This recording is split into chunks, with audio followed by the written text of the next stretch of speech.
on my own 2 feet. Been running too long on an endless street.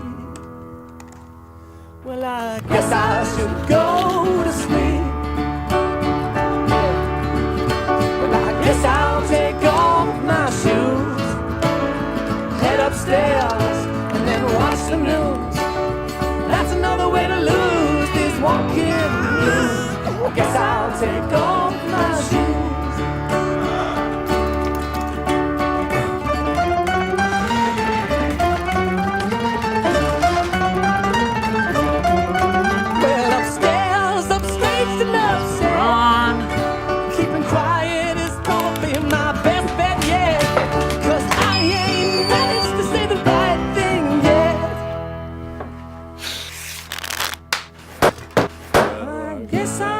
Go back to bed.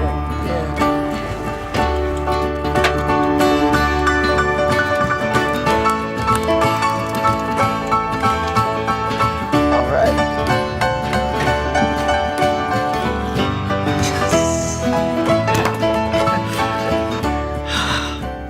Whew. This is good. Guess I should go to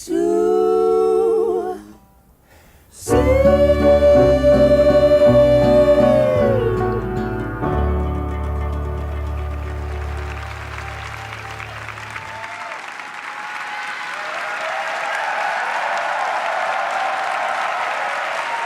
Wow. Thank you. Thank you. Thank you. Thank you. Good morning, and welcome to WWDC 2019. It is so great to be here with you today in San Jose, and we are so inspired by the millions of incredible Apple developers around the world. Your dreams and your passion and dedication to fulfill those dreams comes across so clearly in the apps that you create. Apps that enrich the lives of millions of people around the world. You make the world a better place, and that is why we're here this morning. So welcome to WWDC.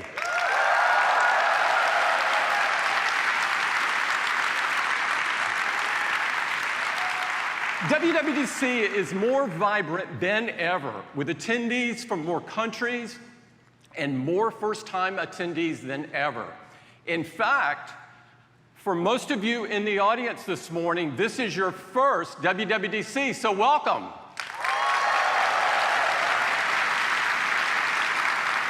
Apple makes the best products in the world. Products that integrate world-class hardware with world-class software and a growing collection of world-class services to deliver experiences unlike anyone else out there. In March, we held an event to talk about our services and introduce you to some brand new Apple services.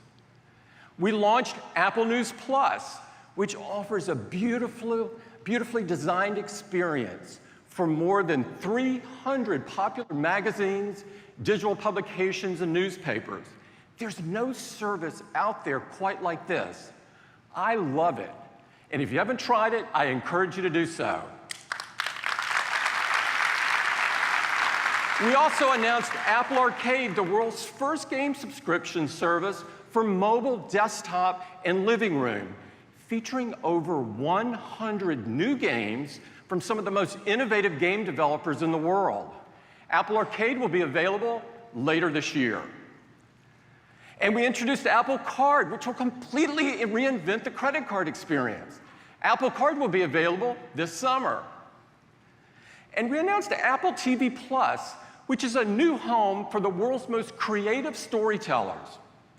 Now, while the service doesn't launch until fall, we thought it would be really fun this morning to share with you a sneak peek of just one of our upcoming shows from Ron Moore, the executive producer behind Battlestar Galactica and Star Trek. With his new series, Ron wanted to take us on a journey in which the space race was a little different than you might remember it, and it has never ended. So let's take a first look at For All Mankind.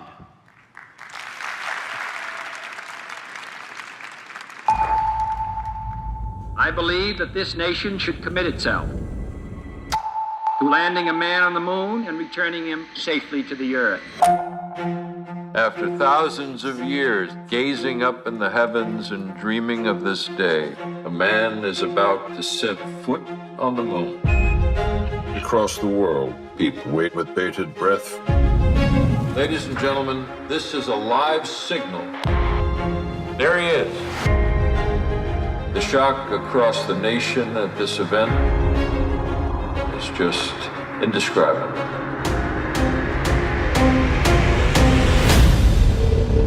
The Soviet cosmonaut has become the first to set foot on the moon.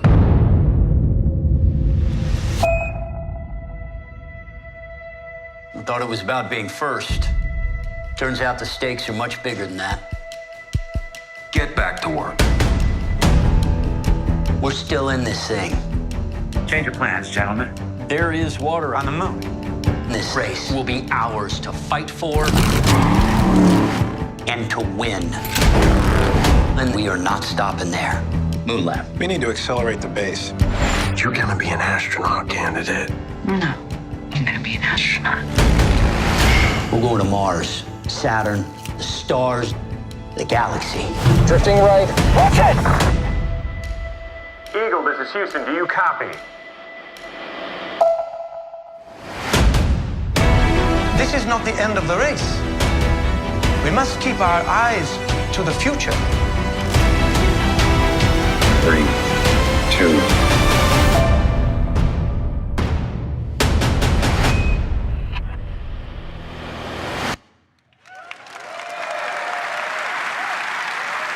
Wasn't that great? I've gotten an early look at the entire season, and I loved it, and I think you're going to too. We can't wait to show you this series and our other original shows coming up this fall. Now, Apple TV Plus will be available on the Apple TV app, which is across all of your screens, including your smart TVs. And of course, the best way to enjoy this content is with Apple TV 4K, which offers an immersive cinematic experience, delivering the highest picture quality of any streaming device out there. Apple TV is powered by tvOS, and tvOS is just one of the software platforms that we're here to talk about today. So let's get going.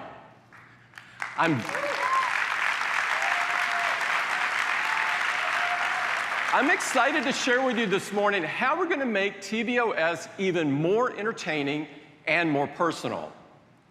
We completely redesigned the home screen, making Apple TV come to life from the moment that you turned it on, with full screen previews of the best TV shows and newly released movies.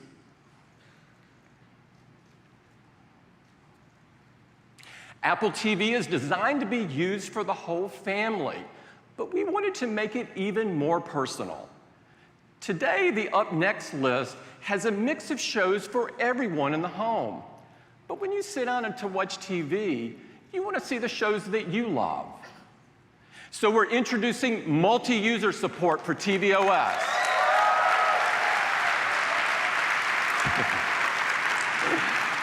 Now everyone in the home gets their own Up Next list, plus personalized recommendations for new shows and movies to enjoy.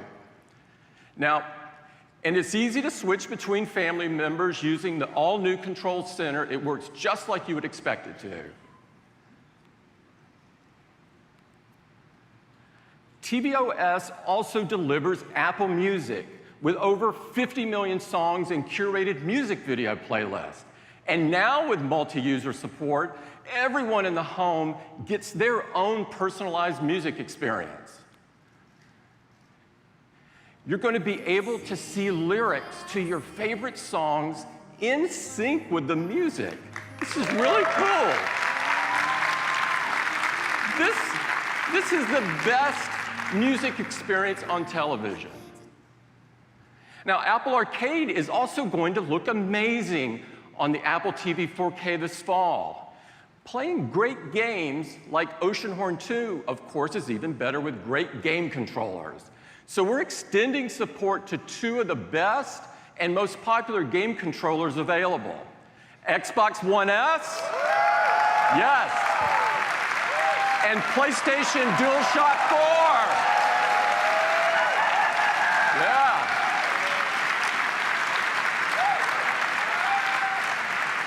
I think there's a few PlayStation fans out there.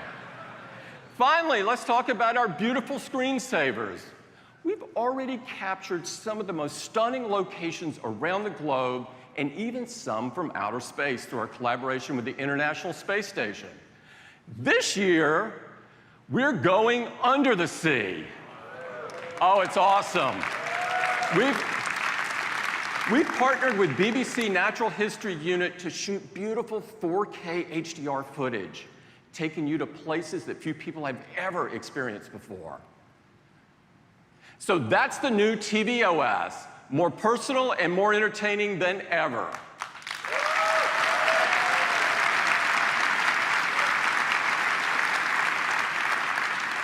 Now let's talk about Apple Watch.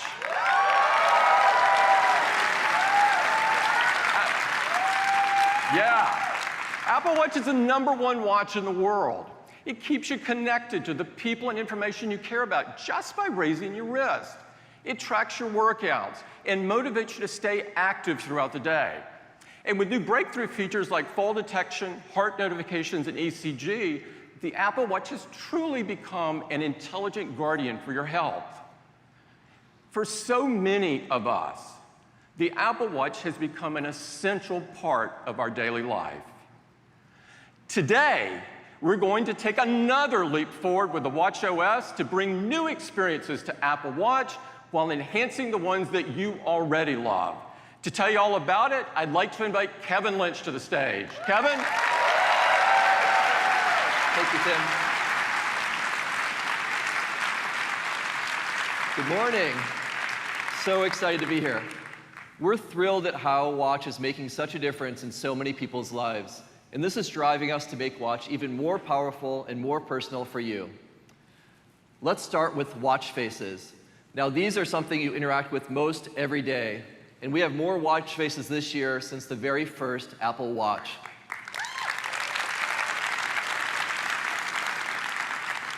From simply beautiful to richly detailed, let's take a look at a few of these.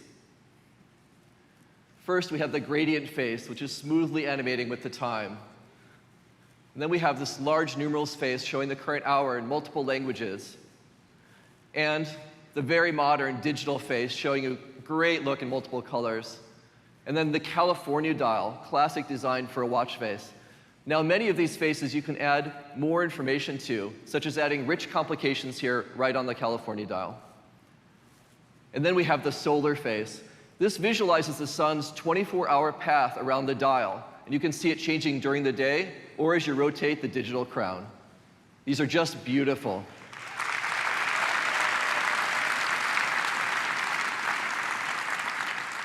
Now, across all the watch faces, we're introducing taptic chimes. And when enabled, on the hour, you'll feel a silent taptic on your wrist, and if sound is on, you'll hear an audible chime, like this. Yes, that's a bird song. It's actually a robin captured in Apple Park. It was recorded in Apple Park. The robins are okay. All right.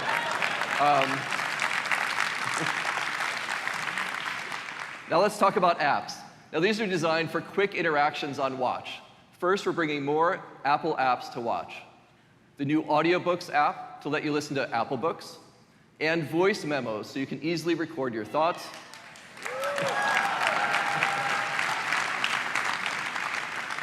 And calculator.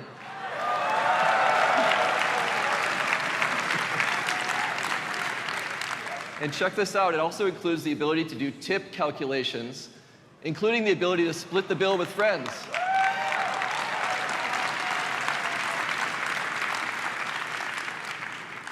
Now, we're also giving developers great new tools and APIs to build great apps for Apple Watch.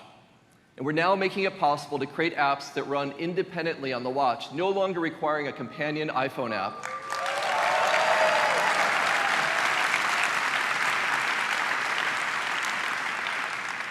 And now you can get extended time to access sensor data and complete sessions, like physical therapy with Kaya, or brushing your teeth with Colgate, or meditating with Calm. And watchOS 6 now enables the streaming audio API. So you can go with just your watch, and you can stream great content like podcasts, music, live sports games. So with new developer tools and a new native UI framework coming this year, we're enabling a whole new generation of apps for Watch. Now, to make it even easier for you to discover these apps, we're excited to bring the App Store to Apple Watch.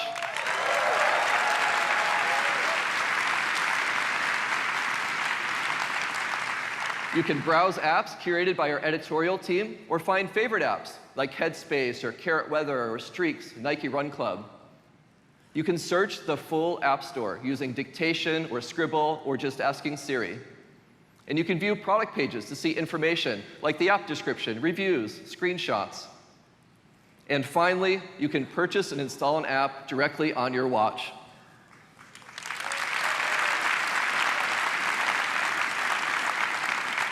So discovering and using apps in Apple Watch is going to be better than ever with the App Store and these really great developer tools.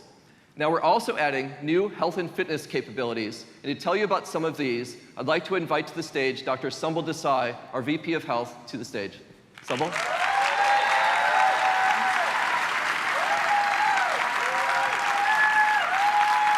Thanks, Kevin.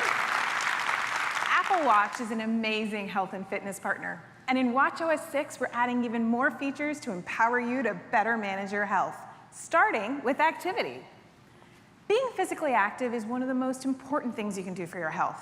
If it were a prescription, it would actually be one of the most prescribed medicines in the world. The Activity app on Apple Watch already motivates you to stay active. It also lets you know how active you are every single day. But knowing how active you are over the long term is just as important. It gives you a sense of your overall fitness. So in watchOS 6, we're introducing activity trends.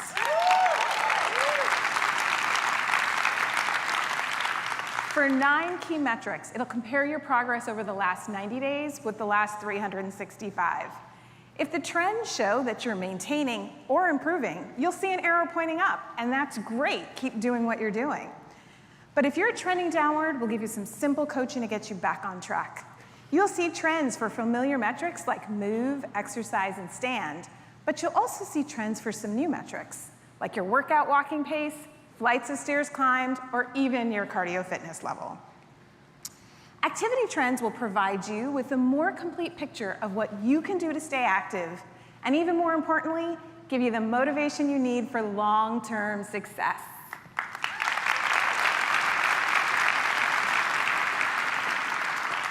Now, let's talk about your hearing health. Your hearing is a precious asset. Think about the sounds that surround you every day. Hearing a friend's laughter, listening to your favorite song, protecting your hearing is critical to living your everyday life and maintaining your independence as you age. And since hearing loss is often so gradual, it's important to know when the sounds around you are loud enough to impact your hearing. Like when you're in the middle of a construction zone, at a sporting event, or playing your music really loud to drown out your singing voice. I do that all the time. The new Noise app uses the microphone to detect decibel levels and can notify you if it's reached a level that could impact your hearing over time. Because the watch is always on your wrist, it's in a great position to monitor your environmental noise. If you tap the Noise app, you'll get more detail, and you can use the complication to check, which is to raise or rest. It's an easy way to protect your hearing health. And of course, this feature was designed with privacy in mind. It only periodically samples and does not record or save any audio.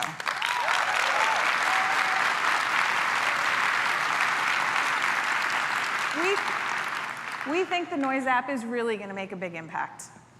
Now, there's one more new feature in health and fitness. And all the women out there, pay close attention, because this one's for you. Cycle tracking.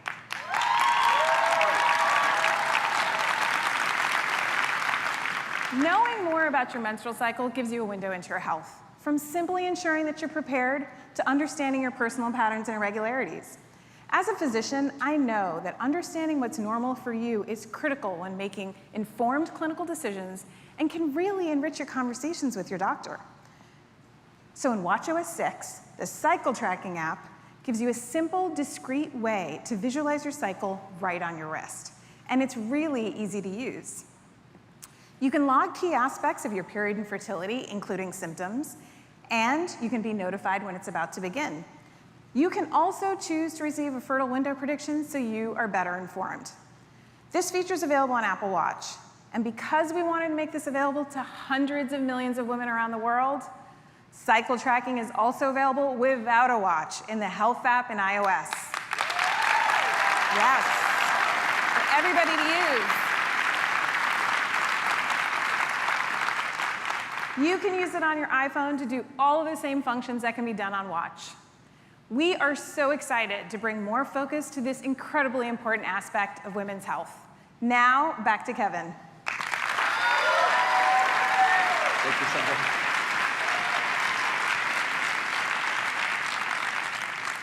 So the Health app is the best way to see all of your health data in one place, and we've redesigned it to be even more personal and meaningful to you. In the new summary view, you can see health-related notifications. You'll see your favorites, the information you care about most, as well as automatically generated highlights, so you can see your health data over time. For example, if you're more active than you usually are, how consistently you may have been mindful this week, or how your heart rate recovered after a recent workout. Health is using machine learning on your iPhone to determine which highlights might be most interesting to you. So the new Health app is going to bring you even more powerful perspective on your health. Now, all this health data is securely stored in your iPhone or encrypted in iCloud. And since there's nothing more private than your health information, you control your data. You can decide if you want to share particular health data with selected apps, if you'd like to share anything at all. Those are some of the great new features coming in watchOS 6. To give you a look at some of this running live, please welcome to the stage watchOS Program Lead Haley Allen.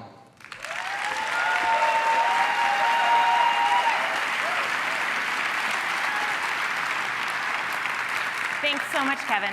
I've been loving watchOS 6, and I'm super excited to have the opportunity to show it to you today. Let's start with a few of my favorite faces.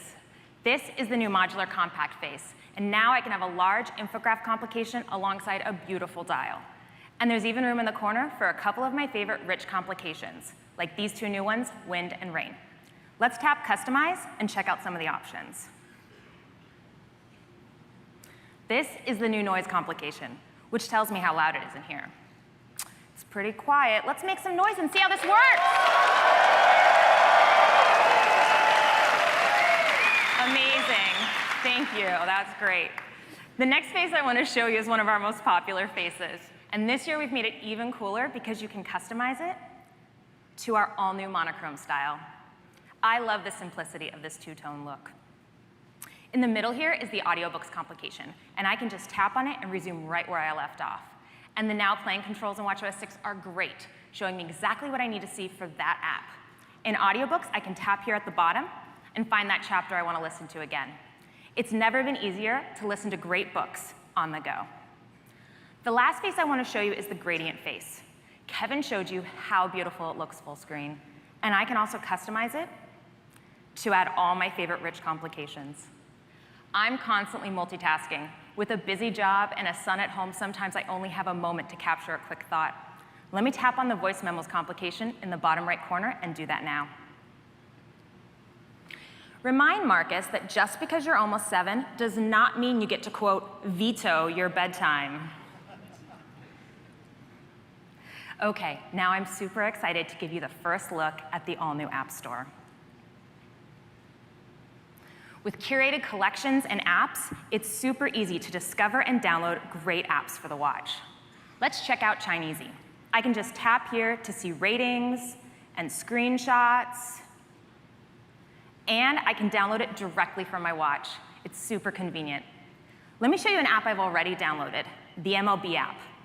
With the new audio streaming APIs in watchOS 6, I can listen in to any live game no matter where I am. Now, they aren't actually playing right now, but let me just tap here and give you a preview of how this works. 2-1 pitch coming. A swing and a high drive right field. Going back to the track, it's got a shot. Right at the wall. It is gone! Yes. Isn't that cool? Come on. All right, thanks so much. Those are just a few highlights in watchOS 6. I think you're going to love it. Back to you, Kevin.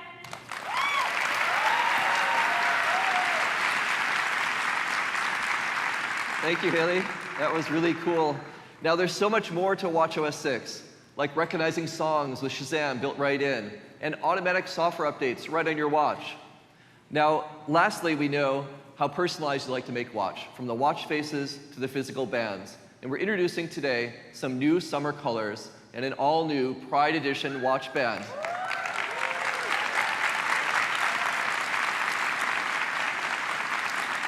It matches perfectly with the new Pride watch face on your watch. So watchOS 6 is another large step forward for watch. And it's really an honor for the team to be crafting something so personal to all of you. Thank you. Back to Tim.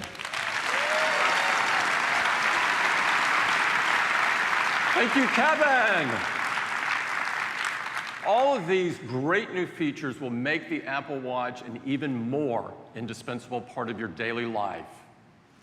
Now let's talk about iOS, the world's most powerful mobile operating system.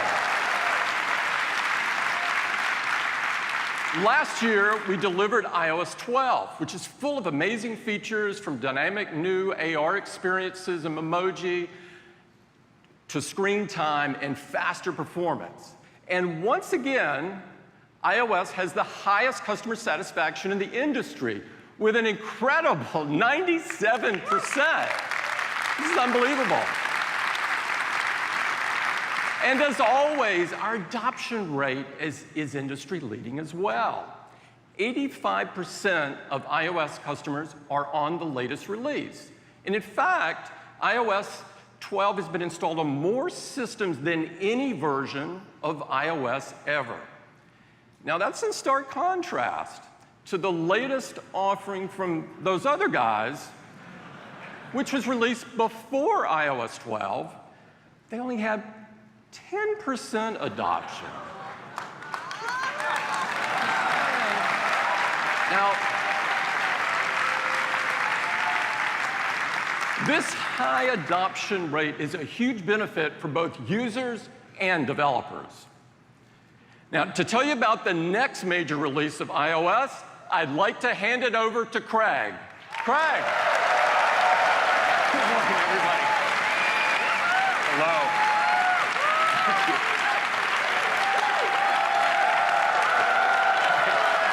Okay. I'd like to talk.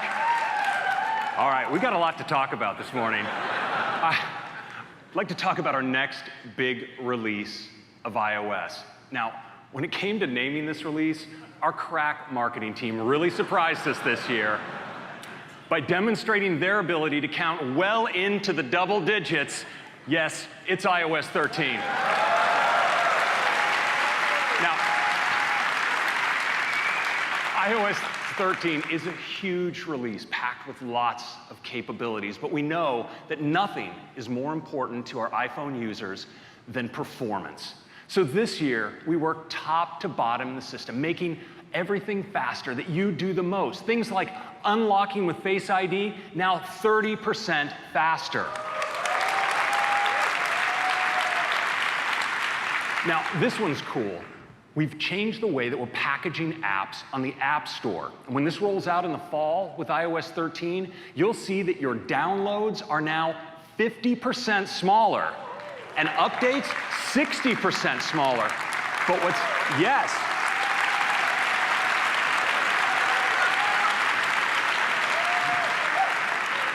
But what's really incredible is the effect it has on app launch speed. It's up to twice as fast in iOS 13.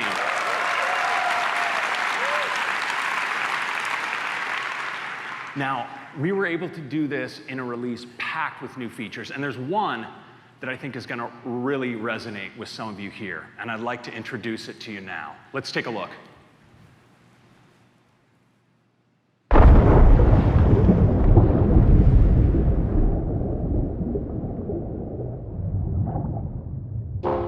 All the walls are painted white. Faded light, faded light. Try to find a word to say, but it's all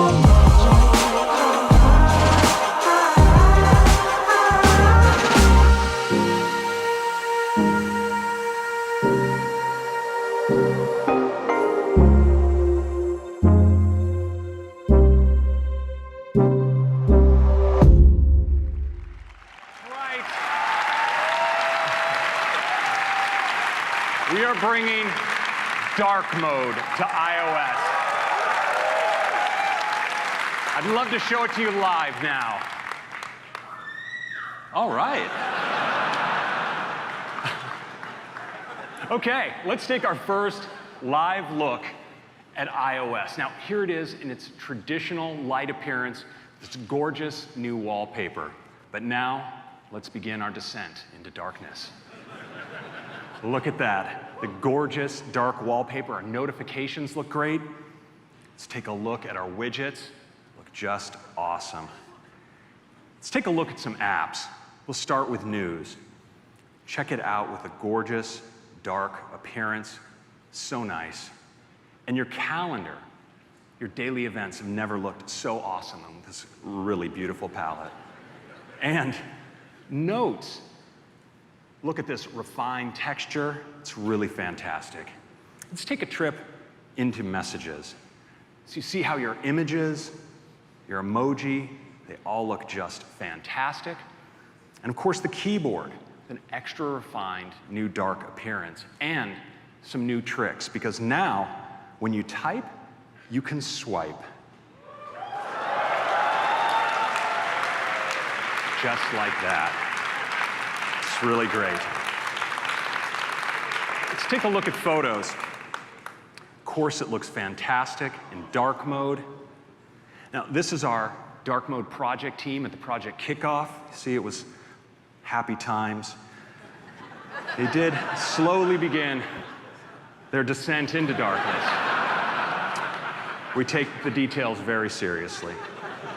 Let's take a look at our new share sheet. Looks awesome in dark mode, but you notice in the middle, sharing suggestions intelligently based on who you share with and who appears in the photos. You can share with just a tap. It's so fast and easy. And finally, music. Your music looks great in dark mode. You can go through some of my recent playback. Of course, start playing some music here. And now, for the first time ever, time-synced lyrics.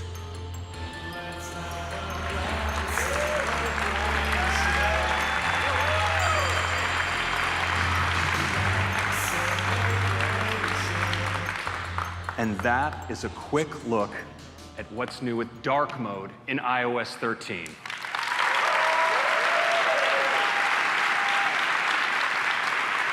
So great performance, intelligent sharing, the new Quick Path keyboard, and dark mode.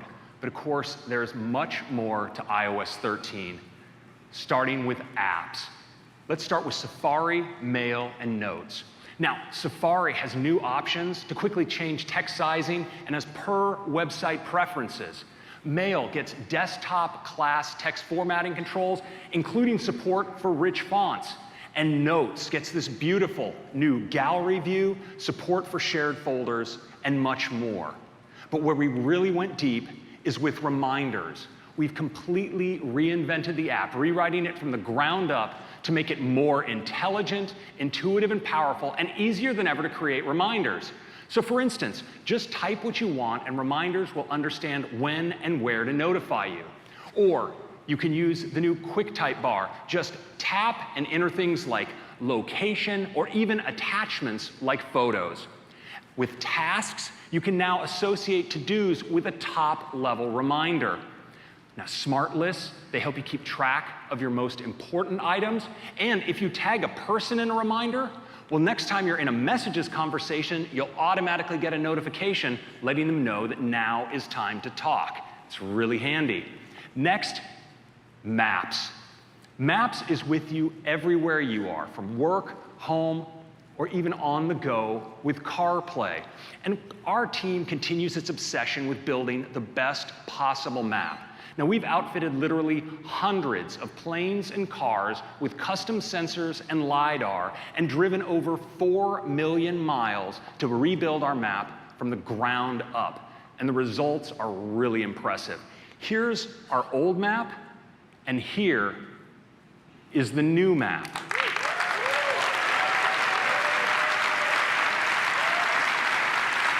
It's just great. Now, we expect to roll out this map across the entire US by the end of this year and select other countries next year. But we didn't stop there. There's much more to maps. And to give you a quick look at what's new, I'd like to invite Meg Frost, our Director of Product Design, to the stage for a quick demo. Meg.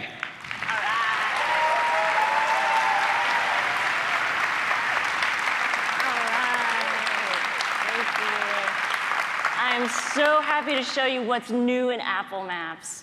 All right, first let's take a look at that new map. As Craig said, we've been driving and flying all across the United States, collecting land and aerial data to add significant new detail to the map. So now roads and beaches, parks and buildings look great. We've also added a couple of very useful new features to our recently designed launch screen, like favorites, where I can add the places I go every day for quick and easy access. Now I can just tap and go. And with collections, this is where I can organize all of my favorites, or I can make lists of favorites to share with friends, or I can finally organize that next big trip. Let's check out my SF Spots collection. Now, I've been checking out Chinatown. You'll notice in the upper right-hand corner, there is a new binoculars button. When I tap that, I get a brand new look around window. Yep, this is the right place to drop in, so I'm gonna go full screen. With look around, I get a gorgeous, high definition 3D view. It's an awesome way to explore.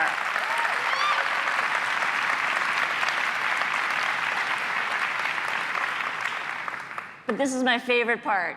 Turn your phone and hold on tight.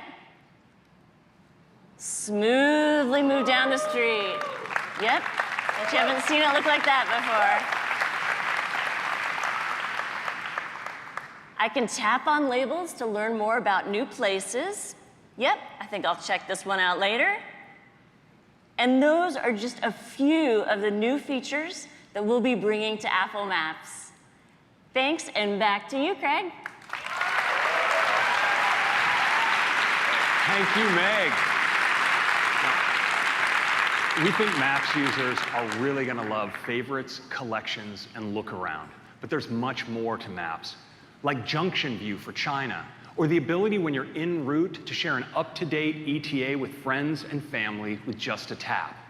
But what's most important is that Maps has been designed to be private and secure. We always protect your identity and activity, and there's no need to flip a switch to ask Maps to start respecting your privacy. Because at Apple, we believe privacy is a fundamental human right, and we engineer it into everything we do. And this year, we're doing even more. I want to focus on 3 big areas, starting with location. You know, sharing your location with a third-party app can really enable some useful experiences, but we don't expect to have that privilege used to track us. And so this year, we're building in even more protections. Now, for the first time, you can share your location to an app just once and then require it to ask you again next time it wants it.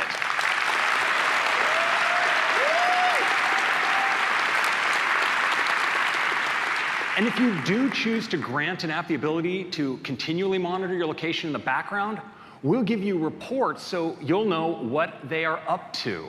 Now, some apps try to work around these protections by scanning for Bluetooth or Wi-Fi signals to infer your location. Well, we're shutting the door on that abuse as well.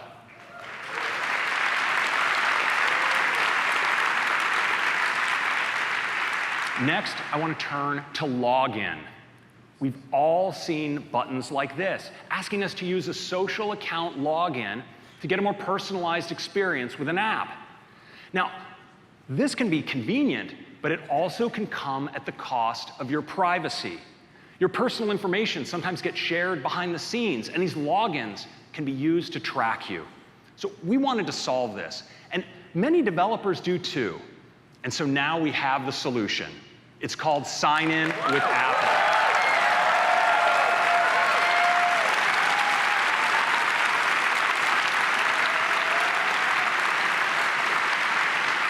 Sign In with Apple is the fast, easy way to sign in without all the tracking. A simple API allows a developer to put a Sign In with Apple button right in their app. You just tap it, and you're authenticated with Face ID on your device, logged in with a new account without revealing any new personal information.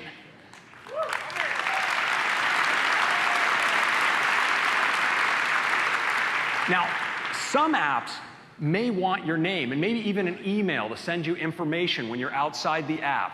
Now, we do allow them to request this information, but check this out. You can choose to share your actual email address, or you can choose to hide it. And when you do, we'll create a unique random address that forwards to your real address.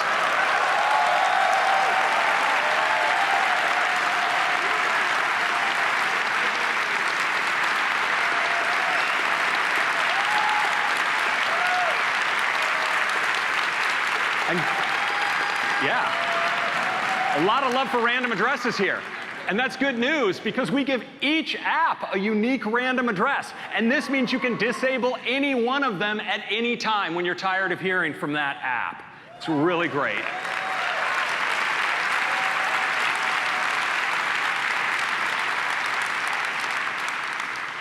So of course, this entire experience is meant to help you have control over your data. Now, this is available across all of our platforms and also on the web. Now, next I want to return to HomeKit. You know, our homes are such personal places where we deserve to feel safe and secure. So HomeKit has been designed from the outset to protect the privacy and security in your use of home accessories. And no accessory is more personal than security cameras that film in and around your home. Now, unfortunately, most home cameras today send people's video up to the cloud so it can be analyzed to tell the difference between maybe a leaf blowing in the wind and someone at your door. But unfortunately, this risks your privacy. We have a new way. It's called HomeKit Secure Video. Now, yes, HomeKit Secure Video, in that case, the video is analyzed in your home, on your resident iPad, HomePod, or Apple TV. And then it's encrypted and securely sent to iCloud where no one, not even Apple, can see it.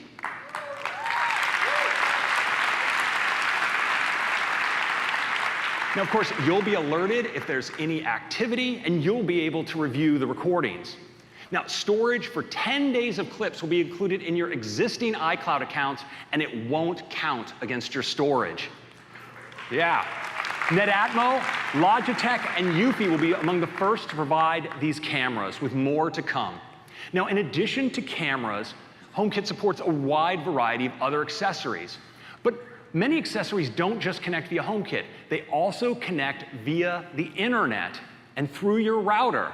And unfortunately, this can leave them open to attack. And we want to make sure that this can't happen. And so we're bringing HomeKit to routers. Now, with HomeKit at the router, we'll automatically firewall off each of your accessories. So even if one were to be compromised, it wouldn't be able to access your other devices or compromise your personal information.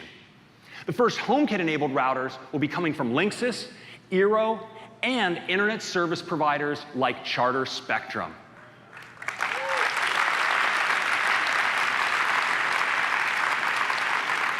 Next up, messages.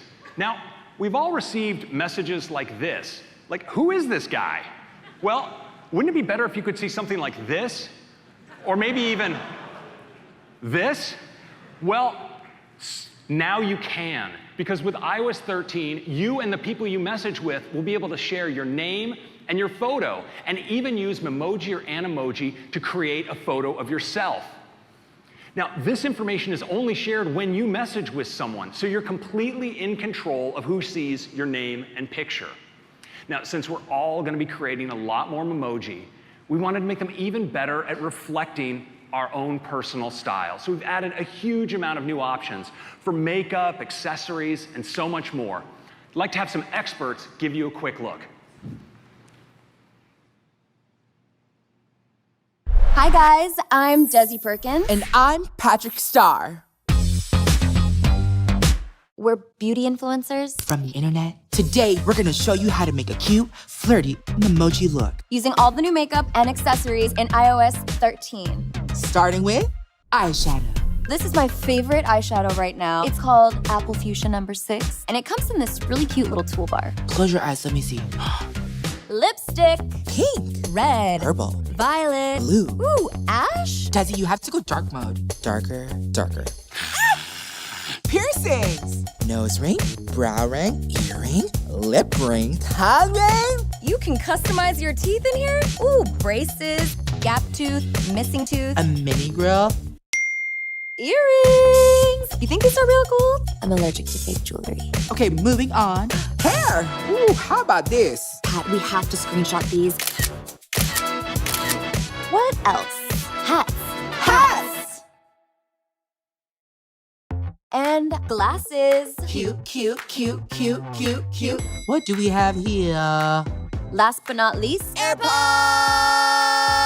All right, everyone, these are our finished looks. Thanks, Pat, for joining me. Oh, of course. Thanks for joining me. Don't forget to like and subscribe. Thanks. And Craig, I have a few tips for you. Let's connect after the show.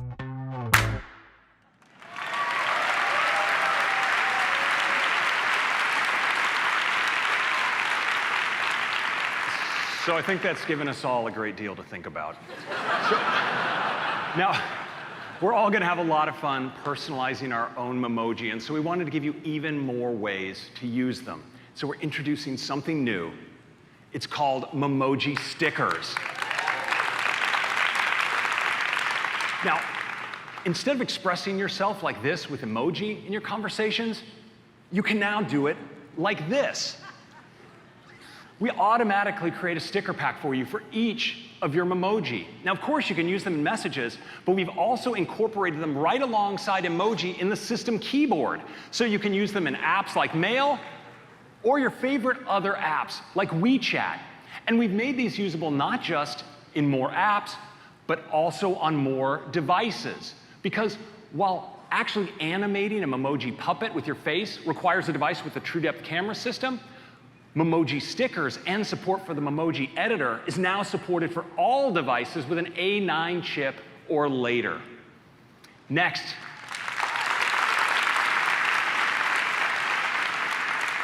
Next, I want to turn to camera and photos, where we've given you great new ways to capture, edit, and experience your photos. Now, I'm going to start with portrait lighting, where we put the power of the studio right in your pocket. Because in iOS 13, we're taking portrait lighting to a new level. And it starts with a brand new effect we call high key mono. It looks just amazing. Now, we're also extending portrait lighting so you can adjust the intensity of the lighting effect just like you could in a lighting studio by moving the lights closer or further away from your subject. So when you increase the intensity of the light, it's like virtually moving the light closer. This has the effect of smoothing skin, brightening eyes and facial features. Or you can pull it back for a subtle, more refined look. And we adapt this effect uniquely to each style of portrait lighting. Now next, I want to turn to photo editing. We have a brand new experience so that you control every element of your photo. You can see at a glance all your settings, and with just a tap and a drag, you can make adjustments. It applies across all of our existing effects and many more that are new to iOS 13. But yes. But what's really cool is we're bringing all of this to video for the first time. Now, for the first time, you can rotate a video. How about it? But of course, much more. You can apply filters and all of these effects. It's just awesome. But you know, our biggest change this year is in the way you can browse and experience your photos. You know, we all have so many photos in our library. There's so much great stuff in there, but it's awesome, all often weighed down by pictures of receipts and whiteboards and screenshots. So now, we're using advanced machine learning to remove duplicates and clutter and let you focus on your best shots. And we're taking these photos and we're intelligently organizing them to create a sort of diary of your life. Using this, you'll be amazed at how you discover the moments in your life that matter to you the most. Now, we do all this inside of a brand new Photos tab. And so to show it to you, I'd like to bring up the leader of our Photos app team, Justin Titi, to give you a live demo. Justin. Thanks, Craig. I'm so excited to show you guys the new Photos app. Let's get started. So here we are in All Photos. It's got a new home right here in the Photos tab. But we've also given you more control over how you can view all your photos. You can simply pinch to zoom out and see a bunch of photos, or you can zoom in to see more detail. It's really fast and fluid. Now, as you can see, I take a ton of photos of my kids, trying to capture that perfect moment. Oftentimes, my best shots get lost in this sea of images. That's what Days is for. I just tap down here at the bottom, and you can see Days is absolutely beautiful. The clutter of the similar photos is gone. I can just scroll and enjoy now. So Photos uses intelligence to create these stunning layouts of my photos. Every day looks great. And you can see videos like this time lapse play automatically for me, really bringing my library back to life. As do live photos, helping me relive those really fun moments. And a simple trip to the farmer's market makes me feel like a professional photographer. So Days is simply the best way to browse your photos. So let's check out months. I just tap, and even moving between views is beautiful. So Months organizes the most meaningful events in my library by month. So here's a trip I took to Tahoe, my kid's last day of school, and my wife's birthday. Now this is a video we all take, but usually forget to enjoy. And now it's playing for me right here. A really fun concert, and of course, WWDC from last year. These labs were a blast. So that's Months. It makes it really easy to browse the greatest hits of your library in one view. So let's head over to Years. So Years gives me a high-level overview of my library. What makes Years really special is that it's dynamic, based on my context. So today is WW, and Photos knows I go to WW every year. So now, it's showing me all of my WWs from the past. Right? Go try it out, it's awesome. I can go all the way back. I can go all the way back to my first WW in 2011. I was so excited to be at that keynote. Now, Years can do so much more. What if today was my daughter's birthday? Well, let me show you what that would look like. So Years is totally transformed now, and it's all about my daughter. As a proud dad, this brings me so much joy. She's grown up so fast. Her first bike, these fun times when every meal was a mess. And this is her first smile. And this video just brings that moment right back to life for me. I can just tap, and I can relive that whole great day. So that's the new Photos app. We think you're really going to love it. Back to you, Craig. Thank you, Justin. Well, we're so excited to have you try this out. When you experience it with your own photos, it's a very meaningful experience. So that's Camera and Photos. And as you can see, there's so much to experience in iOS 13. And now, while much of our interaction with iPhone is through touch, we also experience iOS in so many other ways. We use iOS when we're on the go, with our AirPods, when we gather around to listen to our favorite music on HomePod. and when we're on the road with CarPlay. And of course, tying together all these experiences is Siri. So to take you through what's new with AirPods, HomePod, CarPlay, and Siri, I'd like to invite to the stage Stacy Lysick, our Senior Director of OS Product Management, Program Management, to the stage. Stacy.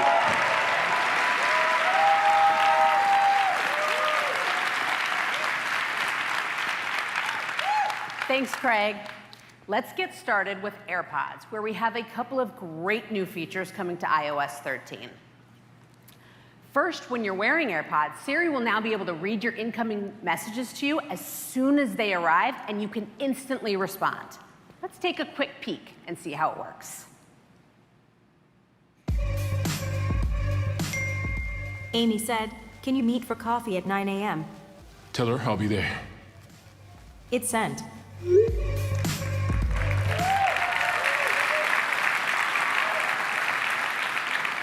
Just like that, Siri helps you stay in the moment, whether the incoming notification comes from the Messages app or any third-party messaging app using SiriKit.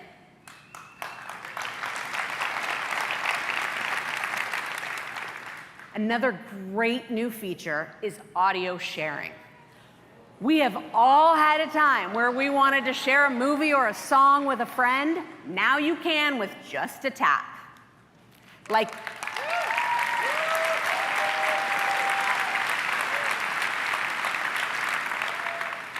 Like everything AirPods, the experience is magical.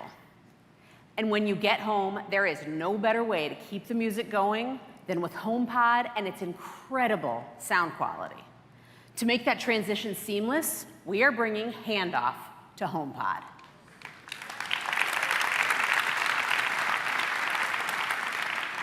Now, when you walk through the door, just bring your iPhone close to your HomePod to instantly hand off your music, a podcast, or even a phone call. And you can just take it with you when you leave the exact same way.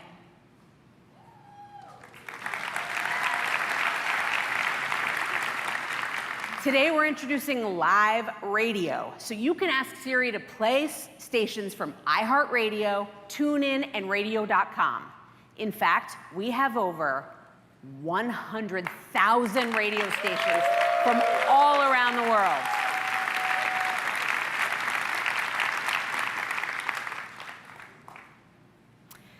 Now, HomePod can learn to recognize who in your family is talking and personalize the response.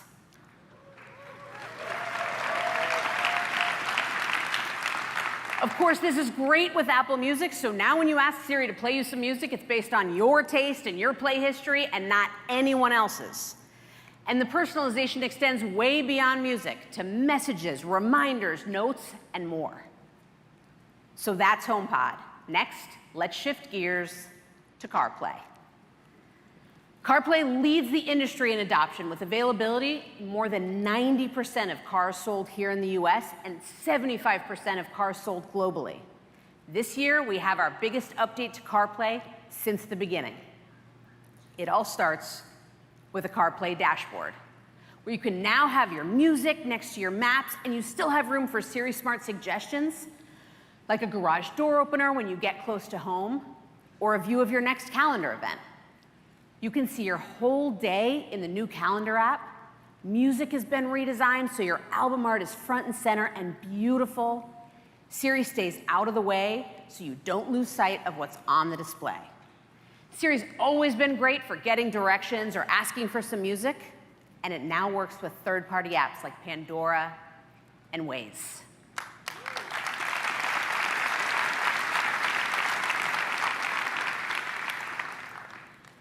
As you saw, Siri is with you across so much of what we do on iOS, and last year Siri became even more powerful with the introduction of Siri Shortcuts.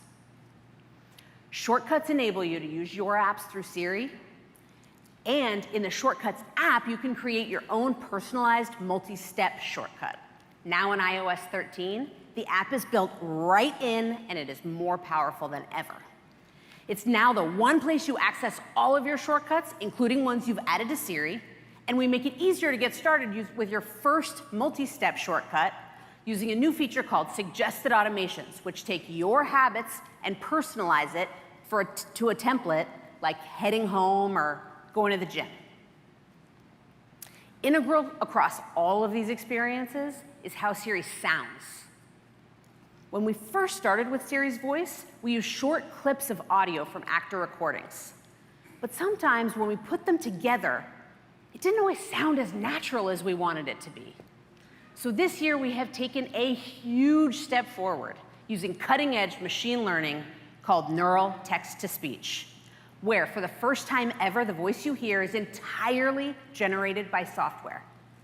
As a result, it has a more natural cadence and better emphasis. It's most noticeable when Siri's speaking longer or more complex sentences. Let's have a listen together, starting with iOS 12. Absolute zero is the lowest limit of the thermodynamic temperature scale, a state at which the enthalpy and entropy of a cooled ideal gas reach their minimum value, taken as zero. All right, so that's okay. But now let's try iOS 13 with neural text-to-speech.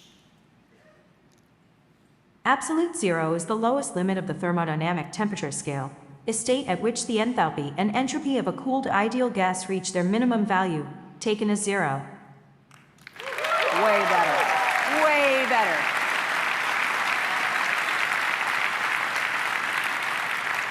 So that's Siri along with AirPods, HomePod, and CarPlay. Thank you. Back to you, Craig.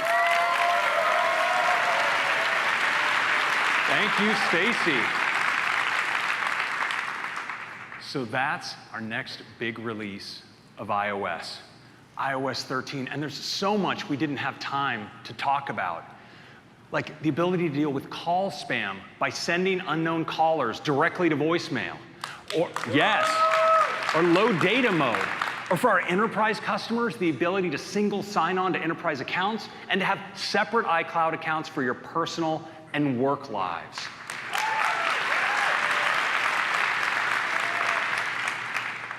So you may notice there's been one thing missing from the iOS 13 story, and that's iPad. Yes. Now, from the beginning, iPad has been built on the technical foundations of iOS. So, of course, it gets all of these great new features that we're bringing to iPhone. But over the years, iPad has also evolved into something unique, you know, with its giant canvas and powerful features like slide over and split view, drag and drop, and Apple Pencil. iPad delivers an experience that's truly distinct. Well, we have some big changes coming to iPad this year. And the time has come to recognize the platform in a special way. Let's take a look.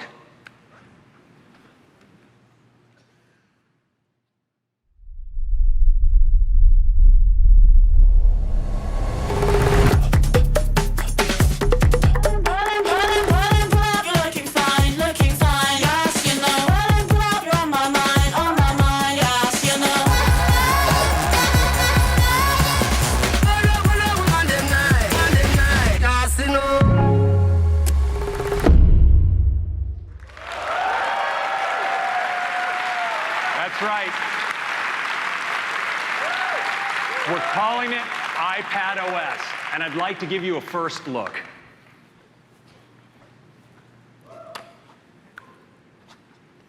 So let's take a look at iPad OS. I'm going to swipe home, and the first thing you notice is this tighter grid of icons, letting you have more tools at your disposal right on your home screen. But what I think is super cool is watch what happens when I swipe over. I can now pin my widgets right on my home screen. It's gorgeous, and you get a lot of information at a glance. Now let's turn to multitasking. I'm going to start with slide over. Launch into Safari. Let's just slide over from the right-hand side of the screen. You can see I have messages there right now.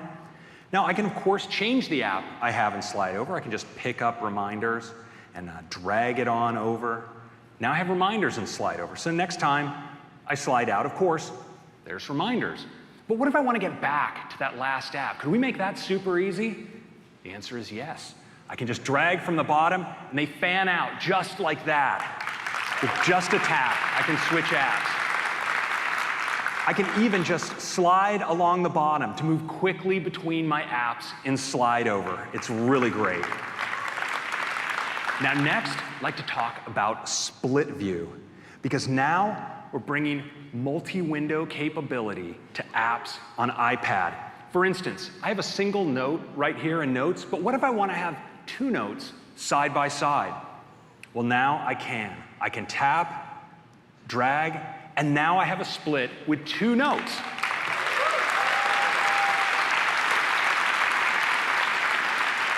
Now, I can use this across spaces as well. So here I have two notes, but here I have a Pages document. What if I have some notes I want to use while working on my Pages document?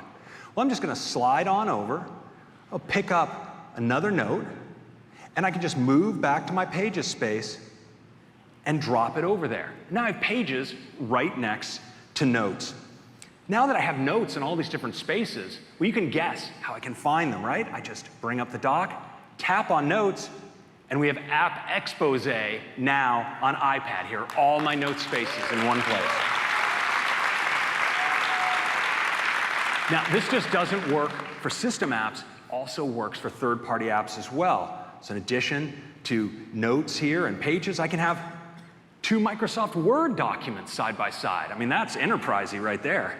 And it works great for some of the workflows in apps like Mail. So for instance, let's say I want to reply to this message from Phil. Well, I can just, of course, start typing to Phil, and then I realize, I'd actually like to draw on some of my other contents in my inbox for this reply. Well, now I can drag that compose window off to the side into split view, even create a split so I can see all my messages. I can tap through these other messages. If I find an image I want to put to my message to Phil, just tap, drag it out just like that. And check this out. If there's a link I want to preview, just tap and hold. I get a preview of that web page. That looks perfect for Phil. Just drop it right in here, just like that. Better composing through multitasking on iPad. And that's a quick look at the new home screen and new multitasking in iPad OS.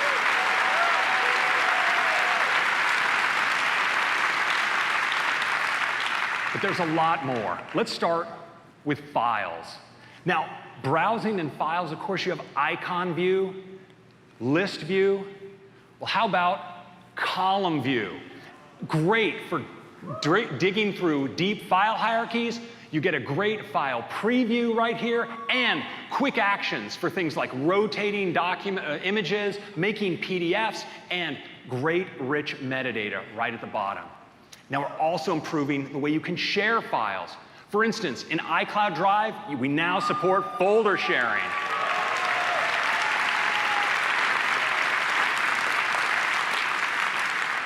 And get this, we also have built-in support for SMB file sharing, so you can share from your work PC, home PC, right in the files.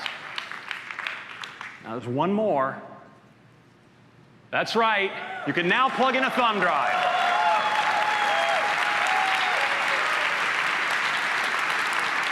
So thumb drives, external disk drives, and SD cards all show up right in the Files app.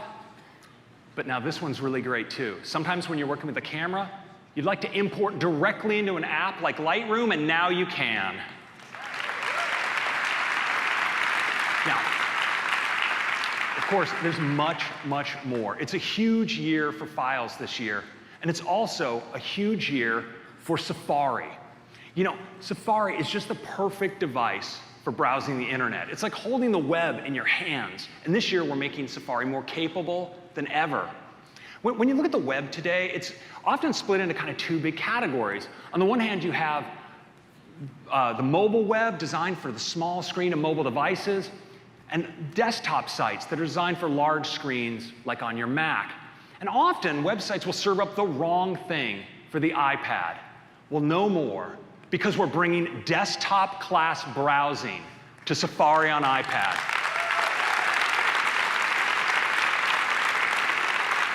Now with this, Safari does all the heavy lifting. So instead of the mobile site, you'll see the desktop site, but it'll be sized perfectly for the iPad display and have automatically optimized for touch input. Now, this also works great for apps like Google Docs, Squarespace, and WordPress. They all work great in Safari now. And the desktop class experience doesn't stop there. We're also bringing a download manager to Safari. 30 new keyboard shortcuts, and much, much more. Next, I want to talk about fonts. Now, we all know that fonts bring out the personality of a project. And this year, we're giving you a new way to use custom fonts inside of your favorite apps. You'll be able to download them right from the App Store. We're working with all the major providers of fonts. Next, we're taking a big leap forward in text editing, making it even faster with the power of multi-touch. So navigating long documents, you can now grab the scroll indicator and jump anywhere in the document instantly. Now, moving the cursor is easier than ever. Just pick it up and drag it where you want it to go.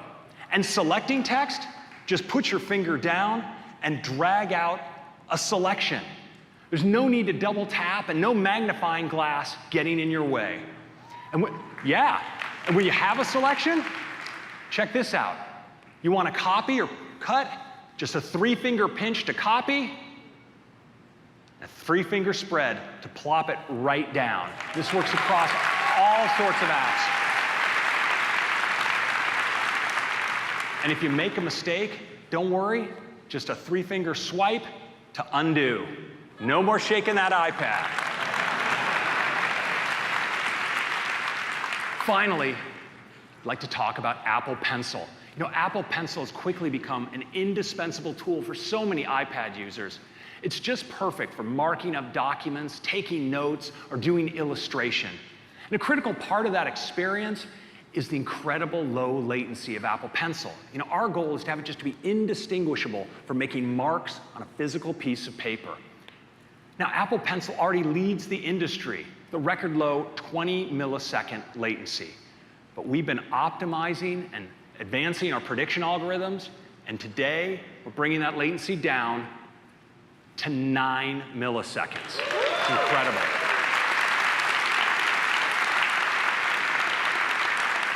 Now, of course, an important part of your experience using your pencil is a great tool palette and a great set of tools. And so now on iPadOS, we've redesigned it. And we're providing a Pencil Kit developer API so third-party apps can have the same great experience.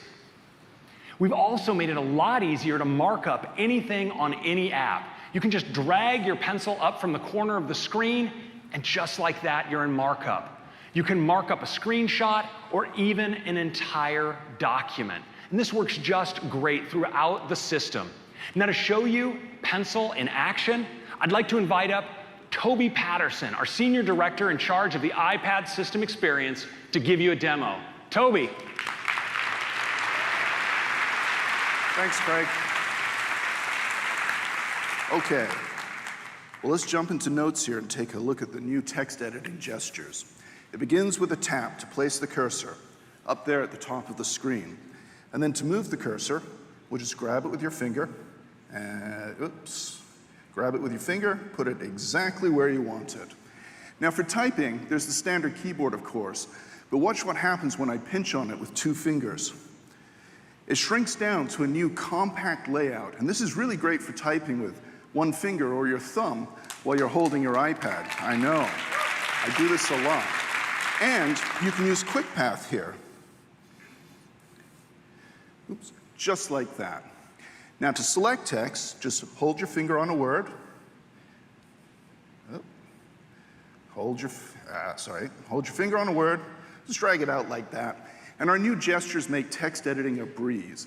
It's a 3-finger pinch, once to copy, or twice in a row to cut, and then a 3-finger drop gesture to paste it into place like that. Now it's really easy. Now to undo your gestures, or to undo your changes, I want to reassure you, you can still shake your iPad if you want, but I do find the 3-finger swipe to the left a little bit easier. And I also want to note that these gestures are not limited to text editing only. They'll work in any application that supports cut, copy, paste, undo, and redo. Okay, let's switch now and talk about the pencil. So you can see here the tool palette with its beautiful new design, the new tools, and now you can drag it around the screen like this.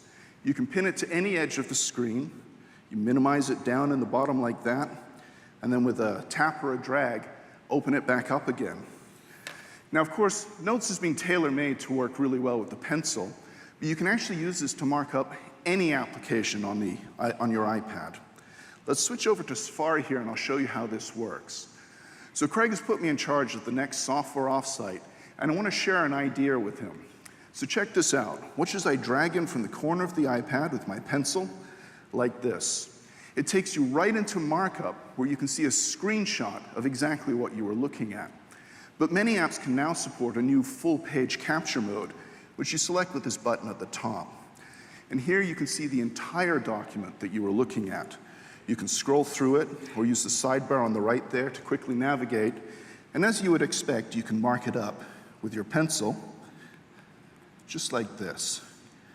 I'll bet we've got a few Rush fans in the crowd here today, I think. Yes. I think Craig would make a great Alex Lifeson.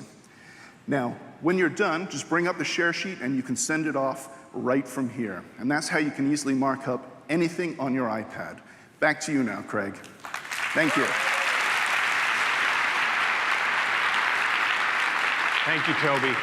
Those are some great improvements to Apple Pencil and so much more for iPad OS. There are a ton of great new features that take iPad OS to the next level. Well, that's what I have for you now. I'm going to hand it back to Tim. Thank you so much.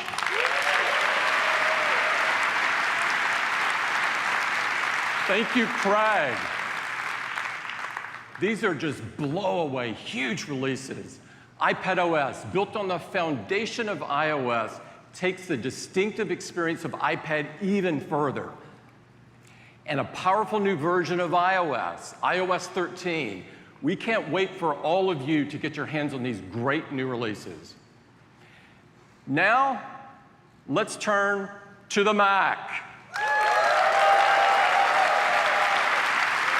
We love the Mac, and our customers do too. In fact, the Mac is the #1 in customer satisfaction by far in the industry.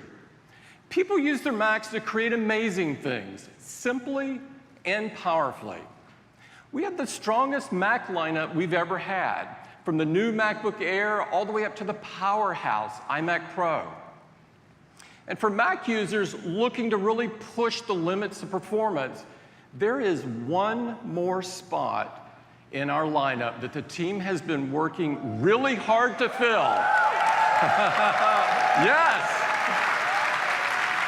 To create a product that will take Mac further than it's ever gone before. And I am so excited and thrilled to show it to you now.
This is the new Mac Pro, and it's incredible.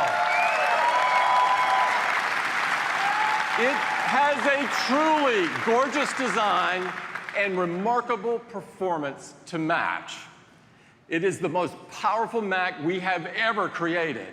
And to tell you all about it, I'd like to invite John Turnus to the stage. John.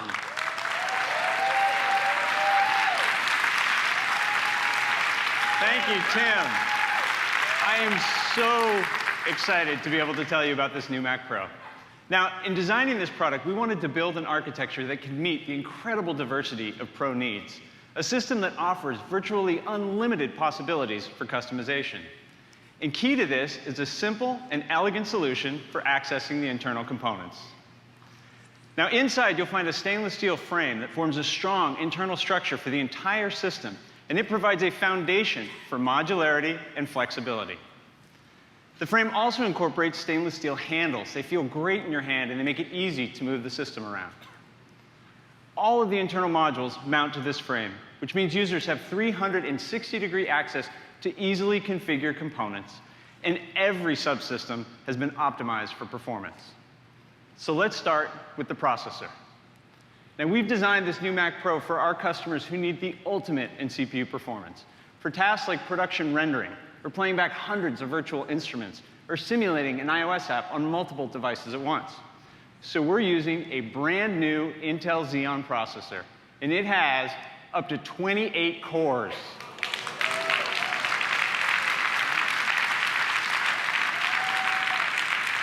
And to get every last ounce of performance out of this processor, we're giving it over 300 watts of power and a massive heatsink for cooling. So this means it can run fully unconstrained all the time. Now, we also have an extremely high-performance memory architecture. 6 channels of super-fast ECC memory in 12 DIMM slots enable an incredible 1.5 terabytes of system memory.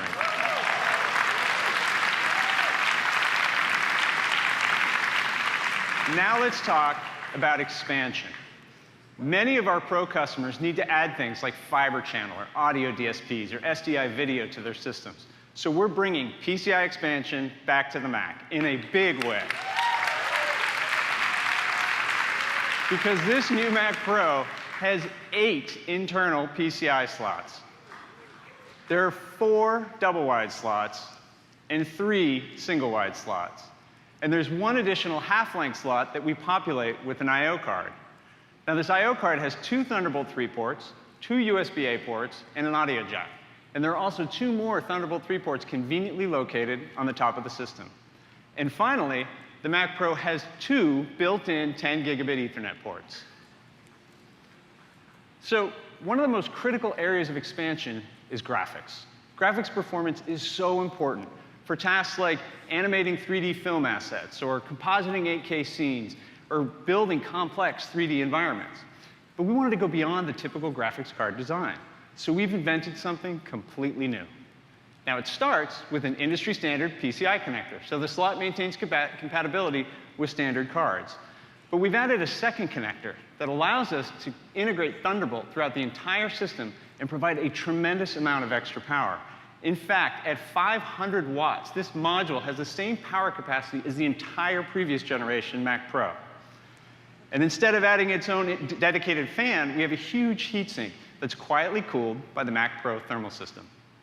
We call this the Mac Pro Expansion Module, or MPX for short. And using this architecture, we're going to offer multiple graphics options, starting with the Radeon Pro 580X, a great all-around graphics card. But for a big upgrade in graphics performance, the Mac Pro can be configured with AMD's Radeon Pro Vega 2. Now, Vega 2 delivers 14 teraflops of graphics compute and 32 gigabytes of memory with an insane 1 terabyte per second of memory bandwidth. But we didn't stop there, because with the increased headroom of the MPX module, we can actually use 2 Vega 2 GPUs for double the teraflops, double the memory, and double the memory bandwidth. This is, quite simply, the world's most powerful graphics card.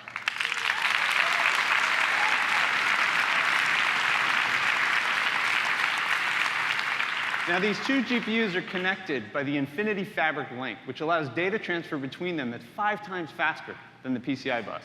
This is a really big deal for apps that are optimized to take advantage of multiple GPUs. And if all this wasn't crazy enough, the Mac Pro can be configured with 2 of these modules, enabling up to 56 teraflops and 128 gigabytes of high bandwidth memory. This is an unbelievable amount of graphics compute in a single workstation. Now, we've also done something really special for video editing. One of the challenges in working with high-quality cameras is the need to convert the native files into proxies for easier editing. This is a time-consuming and error-prone process. Being able to work directly with the native formats would be a game changer in these high-end workflows. So we've built a brand new card that we call Afterburner, and it turns your Mac Pro into a monster of a video editing machine. Afterburner is a hardware accelerator card that's built with an FPGA, which is a programmable ASIC. And this ASIC is capable of processing 6 billion pixels per second.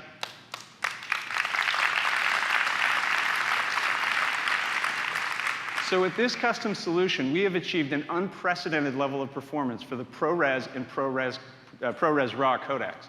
The most powerful workstations in the world today struggle to play back just one stream of 8K video. But with Afterburner, the new Mac Pro can play back an incredible 3 streams of 8K ProRes RAW.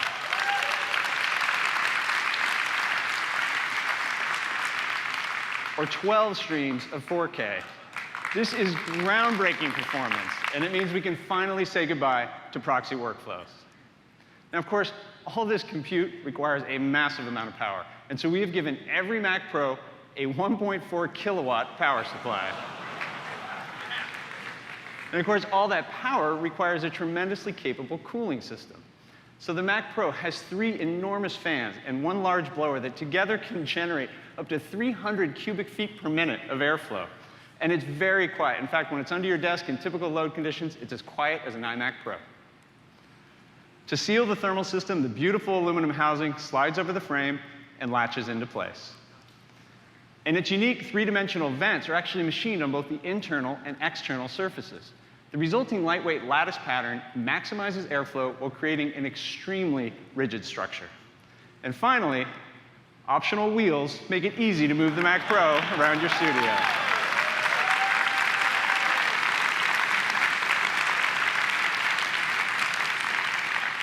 As you can see, utility and function define the design of the new Mac Pro. And while the specs we've been talking about are impressive, we've really been focused on delivering real-world performance where it matters most. And to do that, we've been working closely with a number of pro app developers. This includes Adobe, Autodesk, Serif, and Blackmagic, who are all announcing support for the new Mac Pro today. In fact, Blackmagic is seeing some amazing performance gains. With the Afterburner card doing the heavy lifting of decoding video, they can tap into the CPU and GPUs to add effects and coloring in real time on native 8K content. This is a workflow that has never been possible before the new Mac Pro. Side effects, Red, Epic, and Avid are also announcing support today. And Avid is taking advantage of the incredible expansion capabilities of the Mac Pro to do something never before possible in a single workstation. They're enabling support for up to 6 HDX cards. This yields more I/O, increased voices, and 2 times the DSP processing than any other system can achieve. And 3D app developers like Unity, Pixar, Foundry, and Maxon are also announcing support. And Maxon has seen 20% faster GPU render performance in Cinema 4D than on a Windows workstation maxed out with 3 of the latest NVIDIA Quadro cards. And we're really excited to announce that Maxon is bringing their Redshift render engine to the Mac, optimized for Metal. And finally, here you go. The folks at Otoy are already hard at work building a version of Octane that is really going to shine with the incredible GPU performance of the new Mac Pro. We are thrilled by the excitement and commitment we're seeing from all these great developers. And of course, our own internal app teams are really excited about the Mac Pro as well. So now I'd like to bring up David Earle from our Pro Apps marketing team to give you a first-hand look at some of the amazing things you can do in Logic and Final Cut on the new Mac Pro. David? Thank you. Thanks, John. I am thrilled to show you Logic Pro 10 running on the new Mac Pro. To get started, we're going to open up this music score from a documentary we're working on that was shot in Kenya. Now, what you see here is a Logic project, and every row is a track. And every track represents an individual musical instrument performance. So let's have a listen.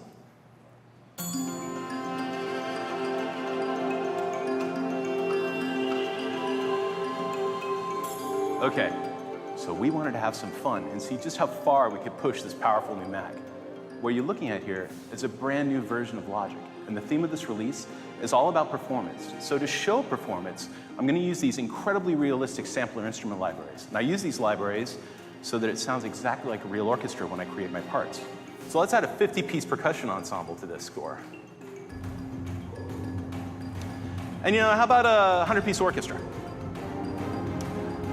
And how about another full orchestra just because, we can?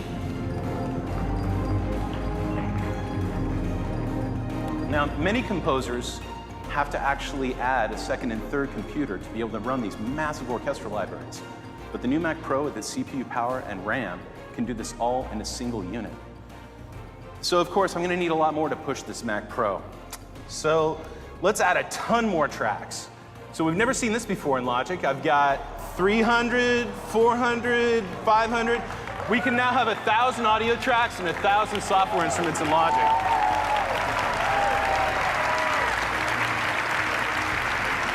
That's 4 times the amount that we had in our previous version of Logic. And of course, with all this going on, we have to check the CPU. Opening the performance meter, that's 56 threads across 28 cores with more tracks and plugins than we've ever seen before in Logic. The Mac Pro still has power to spare. It's a monster for running Logic. Okay, now, let's take this music score over to Final Cut. It's the soundtrack for this beautiful documentary that was all shot and edited in HDR. It follows Amy Vitale. She's a world-renowned photojournalist on her recent assignment to Kenya. Now, what we see here, we've never seen before on a Mac. This is 8K ProRes RAW playing back at full resolution. Now, what makes 8K so amazing is that there's over 33 million pixels in every frame, which means it looks great on a huge display like this, but it includes enough resolution that we can crop in and reframe for 4K projects. And, we can add 8K effects in real time, like this animated title. And I think I'm going to go in and add some advanced color correction and lens flare without stopping. I don't have to wait for it to render. Now, so far we've been watching a single stream of 8K ProRes RAW, but this computer has Afterburner installed, which means we can push it even further. And we can have our single stream of 8K ProRes RAW, add another stream of 8K, and how about a third stream of 8K ProRes RAW running simultaneously? That's 100 million pixels. This has never been seen. Never been seen before on any video editing software on any computer. The Mac Pro is an 8K powerhouse, and absolutely by far the most powerful Mac that's ever been created for professional filmmakers and musicians. Thank you. Back to you, John.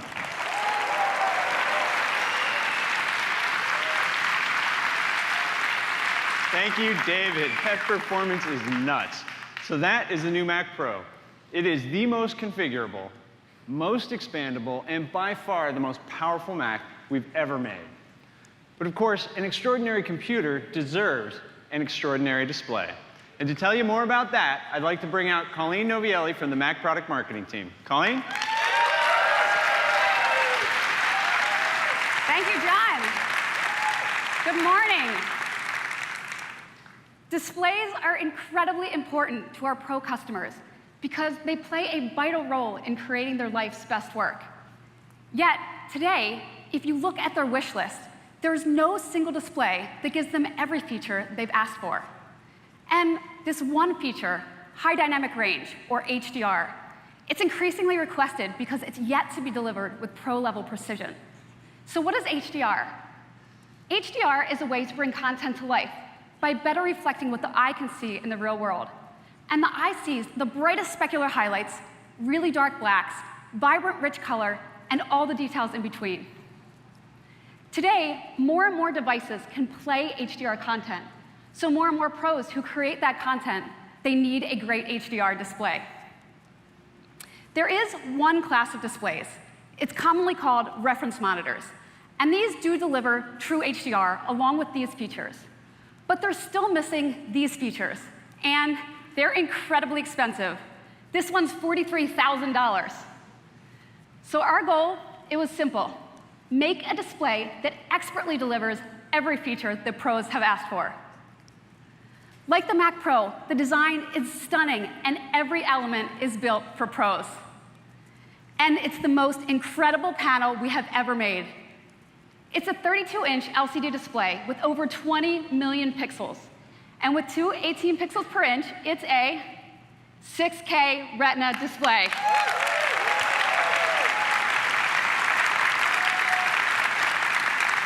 It's the largest Retina display we've ever made. It's over 40% larger than the iMac 5K display, giving pros even more room for their tools and their content.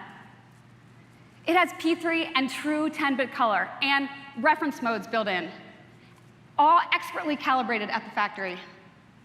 And we keep that color accurate at a super wide viewing angle by using a cutting-edge polarizer for contrast that's 25 times better than a typical LCD display. It's awesome. Now, the cover glass has our industry-leading anti-reflective coating, but for challenging lighting conditions, we've created an innovative matte option. So most matte displays, they add a coating to the glass. And this coating, it scatters the light, but it also adds unwanted haze and sparkle, and it lowers the contrast.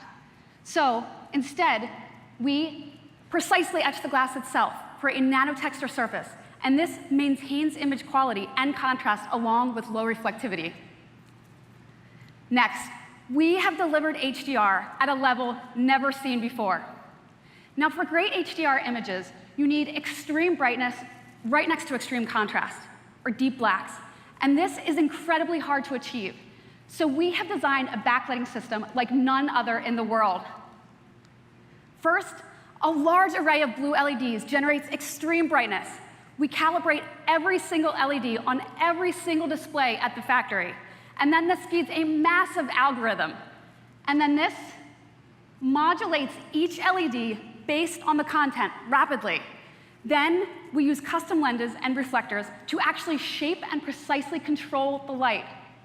Now, a typical thermal system would make this impossible to achieve for more than a few minutes. So we did something amazing.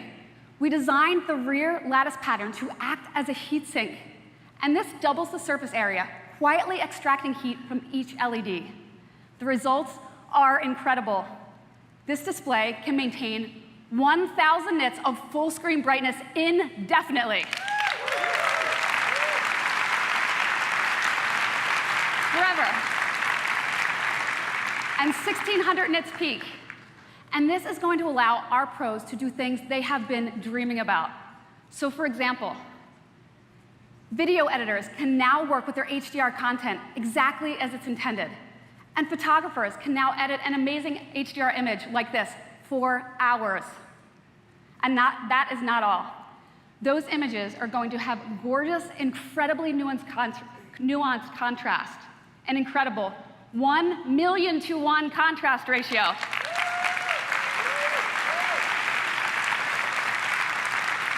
The images this display produces are truly stunning. And with these capabilities, we have taken this way beyond high dynamic range. This is extreme dynamic range, or XDR. And so we call this display the Pro Display XDR.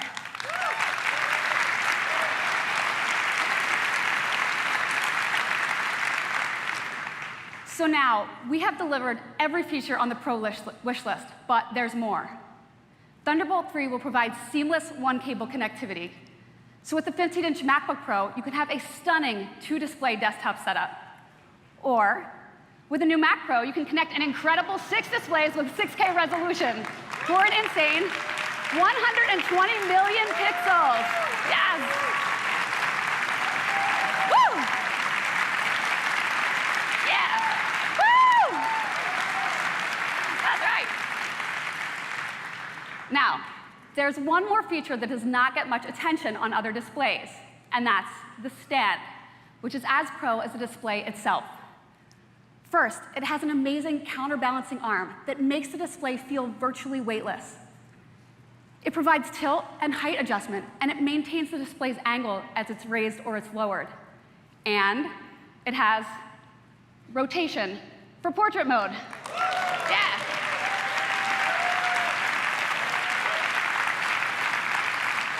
And this is perfect for retouching photos, designing a web page, or writing code. Yeah. And it's removable. It quickly detaches from the display to pack it up and take it on location. And finally, for pros with unique mounting requirements, we have designed a base mount adapter that attaches in a matter of seconds. So that's the new Pro Display XDR. It's the only display in the industry that delivers every feature on a pro's wish list and more. And now, all pros can use the same display across the workflow and have the same incredible XDR viewing experience with all the features they need to create their life's best work, making this the world's best pro display. And now back to you, John.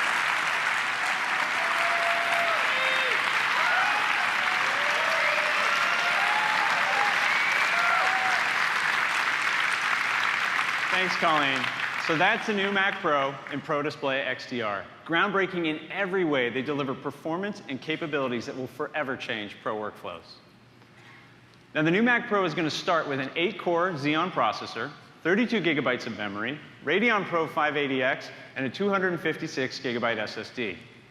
Now, if you look at other systems configured with comparable components, you'll see that they cost around $8,000.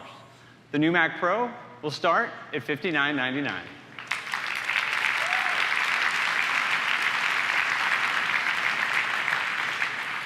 And it's going to be available this fall. Now, we know a lot of customers who use the Mac Pro really want to be able to rack mount them in edit bays and machine rooms. So to support this, we're also going to have a version optimized for rack deployment.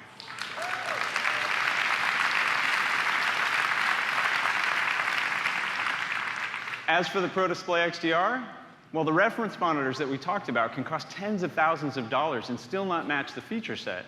The Pro Display XDR will be $49.99 for the display itself. And the nano texture version will be $59.99. The VESA mount adapter will be $199, and the Pro stand $999. And like the Mac Pro, they'll all be available in the fall. So that is the new Mac Pro and Pro Display XDR. Now back to Tim.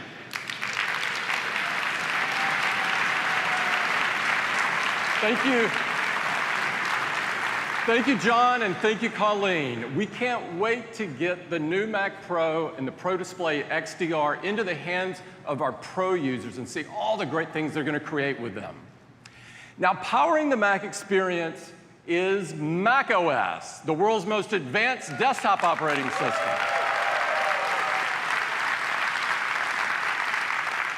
The latest release of macOS is Mojave, with system-wide dark mode and new features for both Finder and desktop that were inspired by pro users, but designed for everyone.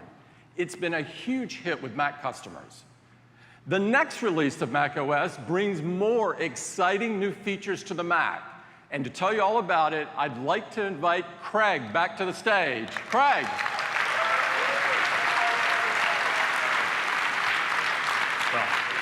Great to be back with all of you again.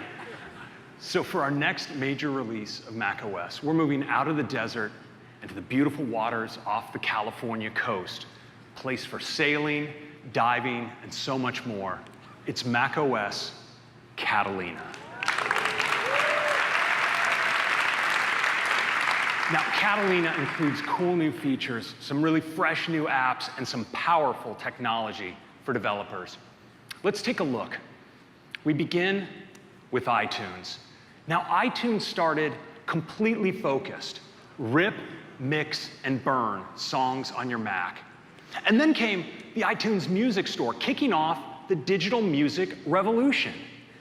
And then it took on podcasts, and it redefined radio. And then video, introducing us to on-demand movies and ad-free TV. And if that weren't enough, it also handled all of your syncing, making possible the first iPod and iPhones. Well, now, customers love iTunes and everything it can do.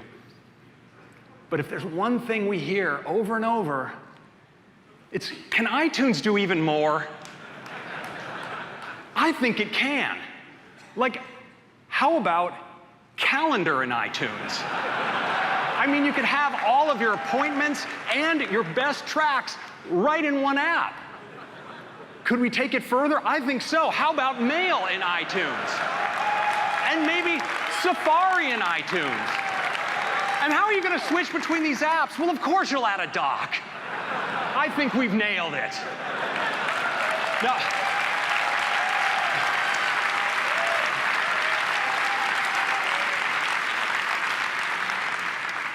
truth be told, our team had a better idea. The future of Apple Music, or iTunes, is not one app, but three. Apple Music, Apple Podcasts, and Apple TV. Let's start with Apple Music, because Apple Music in Catalina is the best music app we've ever made.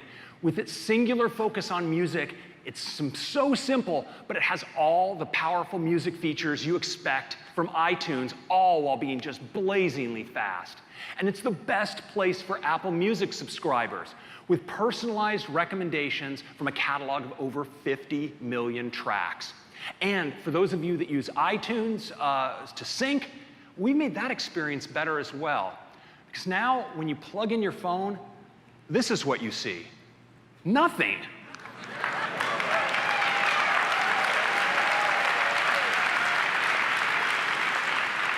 If you do want to sync, you can find it in the sidebar in Finder. All of your sync options are right there.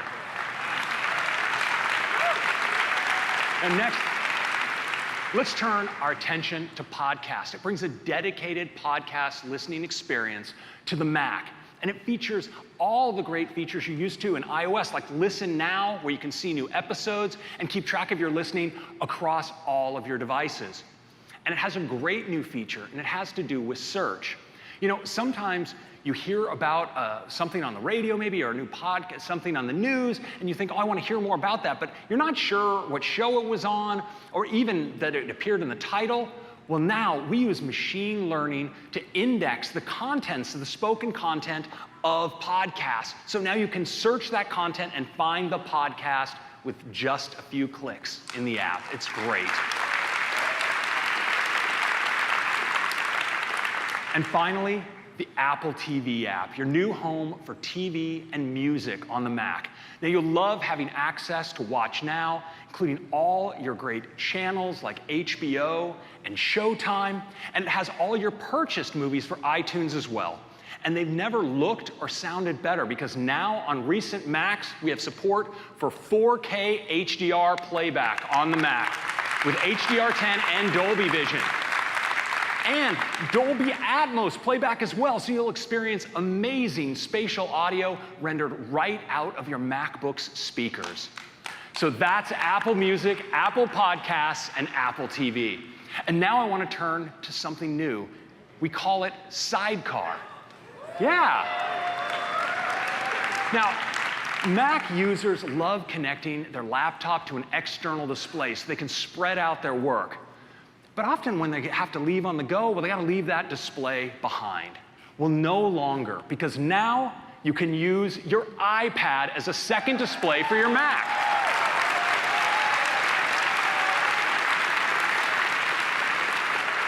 Now, it's great. You can spread out your work right across to your iPad. But of course, some pro users like using these dedicated tablets for precise input on their Mac. Well, now, with the iPad and Apple Pencil, you can do that too. It works both wired and wirelessly, so you can get comfortable, and it works across all of your favorite Mac apps that support tablets. Now, next, I want to turn to accessibility. Now, we believe technology is most powerful when everyone can use it. So we engineer a wide array of assistive technologies into all of our products. Now, for users with physical motor limitations, voice can be an extremely powerful way to operate a computer. And this year, we're proud to introduce voice control.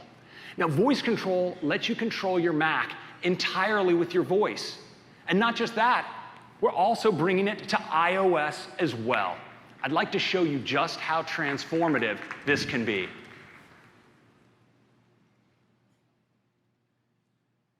Wake up. Voice control is a breakthrough feature that gives you full control of your devices, with just your voice, period. It's a whole new way to do everything you love, period. Like this. Correct love. 16. Open photos. Scroll up. Show numbers. 13. Click share. 3. Tim, next field. Let's ride this one today. Thumbs up emoji. Click send. Open maps. Show grid. Long press at 20. Open app switcher. 4. Tap share. Tap Tim. Tap send.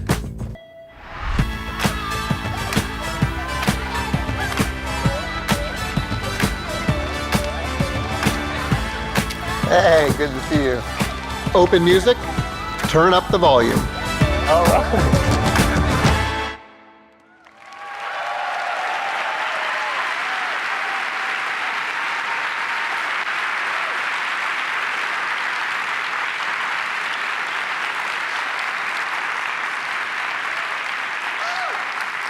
So that's voice control. Now it leverages the latest Siri voice recognition technology to precisely understand what you're saying and all of those commands. And of course, your voice is processed locally on device, so none of that audio goes to Apple. Now next, I want to turn to a new solution that helps you find your Mac should it ever be lost or stolen. It's called Find My. Now, Find My combines Find My iPhone with Find My Friends, and it's now available on the Mac and iOS devices as well. And it has a new twist, because it can now even locate Apple devices that are offline.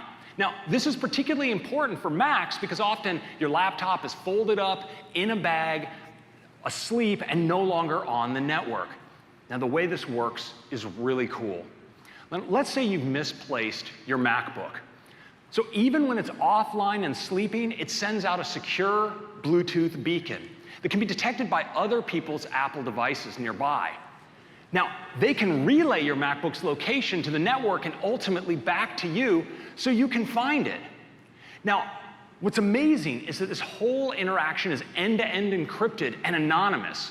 It uses just tiny bits of data that piggyback on existing network traffic. So there's no need to worry about your battery life, your data usage, or your privacy. Next, Activation Lock. We're bringing Activation Lock to your Mac to make it far less attractive to thieves. It's available on all Macs with the T2 security chip, and it works just like on your iPhone and iPad. So in the unfortunate event that your Mac ever is stolen, the thief will find it completely useless because they can't even install or boot it unless you reactivate it with your credentials. Now I want to return to apps because there's much more to the app story in Catalina. Now you'll find, of course, the beautiful new photo browsing experience in Photos, an updated Start page in Safari, the brand new Gallery view in Notes, and a completely redesigned Reminders app. But also, for the first time, we're bringing Screen Time to the Mac. Now, it has all the same great features from iOS, so you and your family can now understand the complete picture of your use across all your devices, and all the limits are enforced across all of your devices. We think this is going to be great for families.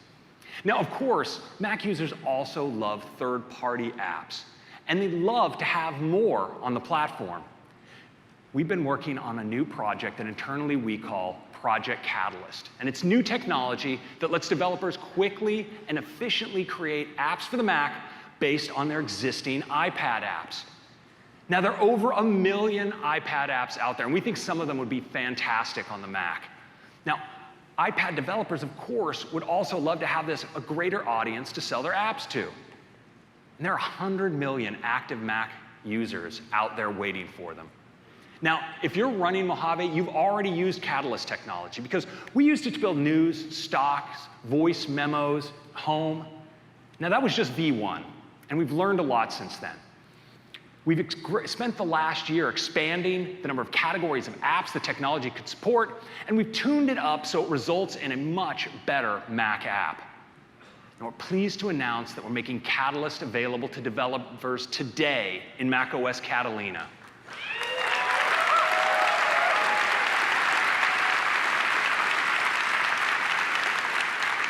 Now, the experience starts right here in Xcode. Just open up your existing iPad project, check the Mac checkbox, And just like that, you'll get a huge head start because Xcode automatically builds in all the fundamental features like cursor controls, window controls, and so forth. And that lets you focus on the finishing touches, maybe a translucent sidebar, pull-down menus, or whatever features would make your app just great on the Mac. Now, this means one development team, for the first time, can build a single app that can span all the way from iPhone to iPad to Mac. Now, we've been working with a number of developers previewing Catalyst technology, and we've already seen some great Mac apps. For instance, the great racing game Asphalt 9 Legends from Gameloft. Here's what they had to say. We had Asphalt 9 Legends for the Mac running on the first day. It looks stunning and runs super fast using Metal on powerful Mac hardware. And Twitter, excited to come back to the Mac with a native app. They said, we had Twitter for Mac running, including native Mac features, in just days. Now a single team can efficiently manage Twitter for iPhone, iPad, and Mac. And finally, we asked Atlassian, developers of Jira Cloud, leading project management solution for agile software development, to give Catalyst a try. And to tell you more about it, I'd like to invite Rob Chatfield, senior iOS engineer, to the stage. Rob, come on up. Thanks, Craig. Jira has been on the web for years. And recently, we've put a lot of effort into mobile, like our iOS app that offers quick and easy access to your projects on the go. Many of you have asked us for a similar experience on the Mac, and well, today I am thrilled to announce that we've done just that. We were impressed that we were able to get the Jira project up and running in just a few days, and it's a huge project. Now, our iOS devs are Mac devs too. One code base, one team. Here is a preview. The boards view looks amazing on the Mac display, with plenty of room for multitasking. And the benefit of this being a native app is that it's insanely fast.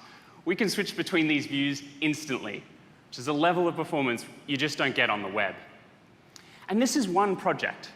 So all the work we did on iPad automatically translated to the Mac, like keyboard shortcuts, Spotlight, and drag and drop.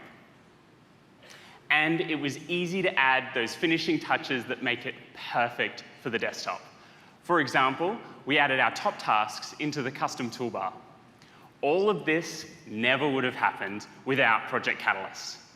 We are super excited to be bringing the Jira app to Mac and can't wait for you to try it. So look for Jira Cloud in the Mac App Store later this year. Thank you very much.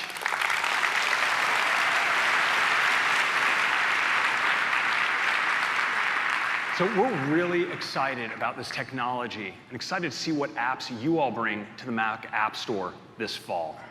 So that's macOS Catalina, Sidecar, strong security improvements, great new system apps, and Project Catalyst, bringing a whole new way to bring new apps to the Mac. You know, you've seen a lot today in terms of tools for pro users. And you know who our biggest group of pros is? Well, it's developers, all of you. And, you know, everything we do for developers is focused on the goal of helping you create the greatest and most innovative apps.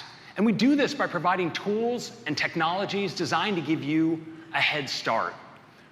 Well, this year we have a whole bunch to talk about, like Metal and Caramel, but we're going to cover that later in the conference. Today, I want to focus on just two areas, AR and Swift. And we'll start with AR. Today, we have three really big announcements, starting with Reality Kit. So, you know, creating complex 3D environments can require deep knowledge of 3D modeling and mastery of sophisticated gaming engines like Unity and Unreal. But what about the developers who want to incorporate 3D and AR in their apps, but they don't have that experience? Well, that's where Reality Kit comes in. It's built from the ground up for AR with photorealistic rendering and amazing effects like camera motion blur and noise. And it's seamlessly integrated into ARKit and has a native Swift API. Now, how do you actually model your 3D content? Well, that's where Reality Composer comes in. Reality Composer is a new app featuring a drag and drop interface and a library of high-quality objects and animations, making it incredibly fast and easy to build an interactive environment. Now, of course, it's integrated with Xcode, but it's also available on iOS, so you can edit, test, and tune your app right on the device where it'll ultimately be delivered. Now, of course, the foundation of AR on iOS is ARKit, and ARKit is a major update. I want to focus on one area around the improvement of the way people are handled in AR scenes, starting with people occlusion. Now, this is insane. What used to require painstaking compositing by hand can now be done in real time. Now, by knowing where these people are in the scenes, you can see we can layer virtual content in front and behind them. And check this out, motion capture. Just point your camera at a person and we can track in real time the positions of their head, their torso, and their limbs and feed it as an input into the AR experience. Now, developers are going to do amazing things with ARKit 3. And that brings us to Minecraft. Minecraft is the best-selling game of all time and a great platform for creativity. So to see how ARKit is enabling Minecraft to go to the next level, happy to welcome to the stage Lydia Winters and Sax Persson from Mojang.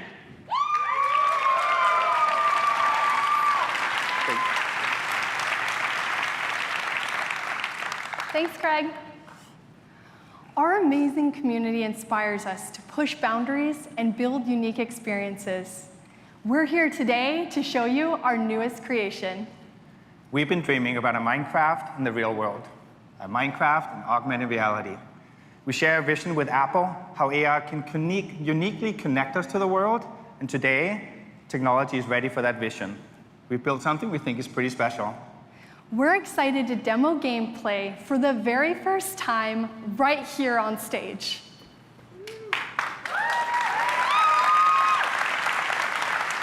This is Minecraft Earth.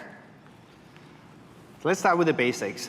This is a real, living, breathing Minecraft world right on your tabletop, with redstone circuitry, fireworks, flowing water. You can break anything.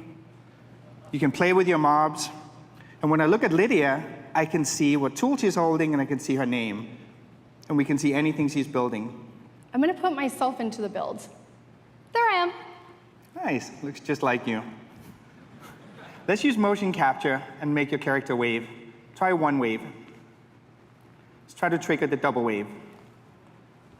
Cool. This looks amazing on the tabletop, but let's use the stage.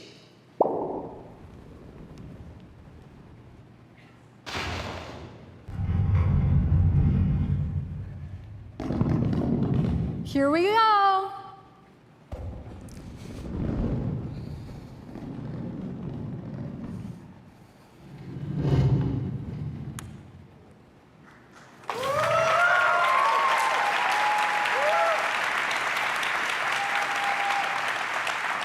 Look, Mom, I'm in Minecraft.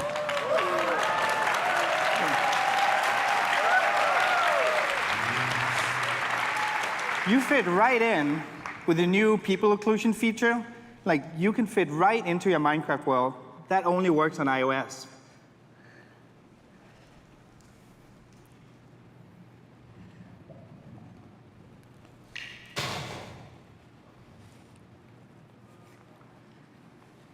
It's like hide and seek. This is a fully interactive world, even at this scale. There are some interesting levers over here. I'm going to press the one with the feathers on it. All right, watch out for the chickens. Chickens! I'm going to put some seeds in my hand. They should come rushing over. So cute.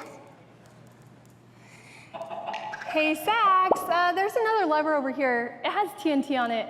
I'm definitely going to pull it. Watch out. Well, the I am went in. right on the edge. Skeletons. All right, Lydia, I'm going to help you out with the skeletons. Thank you. Uh-oh, chicken. Sorry. Oh, no. Skeletons only. I'm trying. All right, there's a huge cave underneath you we can light up. It's hard to believe that there's nothing on the ground or around us on the stage. It's incredibly immersive. The fun, quirkiness, and surprises of Minecraft are all around to discover. Oh no, Sack's a creeper!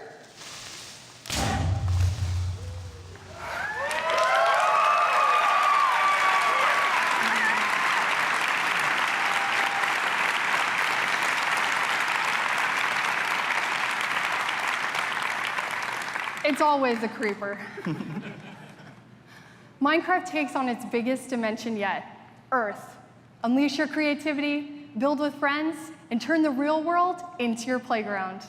Go to Minecraft.net to learn more and sign up for your chance to play on iOS this summer. We can't wait to see what you do in Minecraft Earth. Thanks, everyone. Thank you. Isn't that great?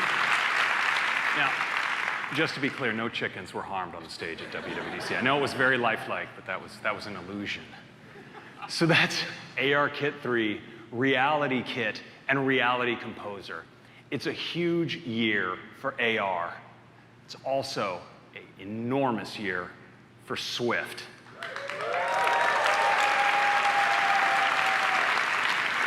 Now, platform programming language transitions, well, they only come along every 20 to 30 years. You know, C and Objective-C, those were created in the 70s and 80s. And Swift was just launched 5 years ago, and it's just amazing how strong it's been going. There are over 450,000 apps on the App Store using Swift, and developers are loving it. Yes. Thank you all. But you know, a new language enables new paradigms, and with it, new frameworks. Now, Objective-C enabled AppKit and then UIKit, improving developer productivity by an order of magnitude and ultimately igniting the app revolution. Now, when we introduced Swift, the first step was to make sure developers could access these great frameworks while taking advantage of the language's speed and expressiveness. But of course, the biggest gains were yet to come. The true step function in development would only come when we engineered a new framework, built from the ground up to take advantage of everything that Swift had to offer. Today, we're announcing that new framework. It's called Swift UI.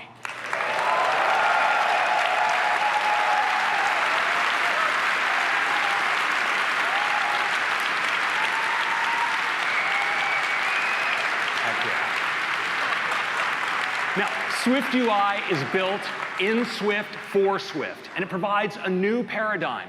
You specify UI with simple declarations. It makes code really easy to write and really easy to understand. It's designed to help you build better apps with way less code. For instance, let's take an app like this, a simple list. We've all written one of these. Now, it turns out if you want to write this with support for all the modern features, you might end up writing something like this in UIKit. It's actually quite a bit of code. Here's that same thing in Swift UI. That's it.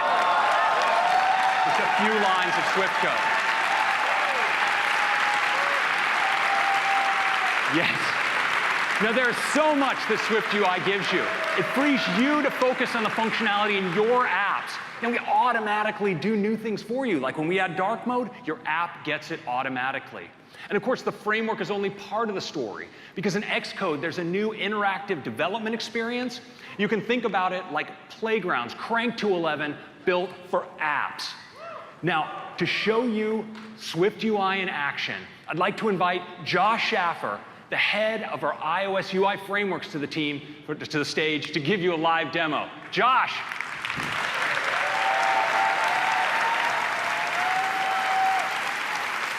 All right, thanks, Craig. Let me show you how easy it is to get started with Swift UI. On the canvas on the right, you can see my simple Hello World app. And I can just select the text on the canvas, and when I do, Xcode highlights the code in the editor on the left. And watch what happens when I edit it. The preview updates immediately. Now to get started, let's open our library of views. we can see some options and drag one right out and drop it right on the canvas. As soon as I do, the code for it is added to the editor on the left. With simple drag and drop, we can get real code created instantly. And built-in inspectors let us adjust the layout of our views exactly like you would in an app like Keynote. The inspectors are tailored for each type of view, so you can see the kind of options that you have and choose exactly the one that you want.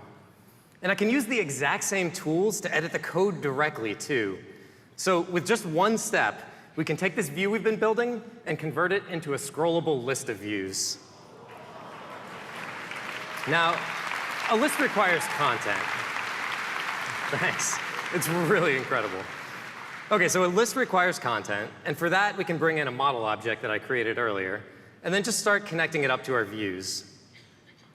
For the first public app written with SwiftUI, we thought it would be kind of fun to help our friends in product marketing choose the perfect name for the next release of macOS. So here we have a list of themes, but we need a place to display a release name. And for that, we can drag in a custom component I created earlier and drop it right at the top.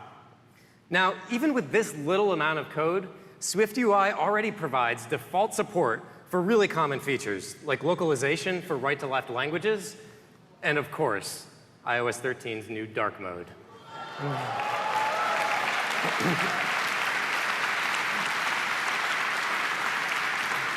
All right. Now let's make this interactive so that when we select a row in the table, we'll display a name for that theme. Now we're ready to test it out. And with just a click, we can go from designing our app to interacting with it right in Xcode. Now, testing within Xcode is incredible, but I want to try it on a device, too. So with just one more click, we can now install it on our phone and be ready to try it out there. So let's try farms, or maybe food. That's great, but what's really incredible about this is that we can start to edit it live right on the device. So SwiftUI includes built-in support for animated transitions. So let's see some options and pick a cool one for the top. Now this time when we choose a name, it's going to animate in. So let's say deserts, or maybe beaches.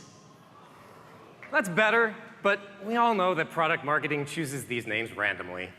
So to get a feel that matches that reality, let's wrap our banner in a custom randomizer component that I built earlier to help us pick a name. And now we're ready to choose the next name for macOS. Well, that one's not great. Let's try one more. Cute animals seems promising.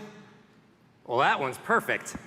All right, so because SwiftUI includes built-in support for integrating with other Apple frameworks, I thought it'd be fun to use the new Reality Kit framework to envision the release of macOS 10 Flying Squirrel. And it looks like it's going to be amazing. And that's a quick look at building user interfaces with SwiftUI and Xcode previews. You're going to love it.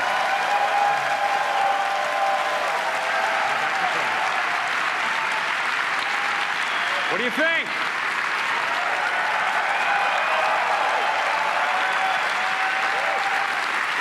Now,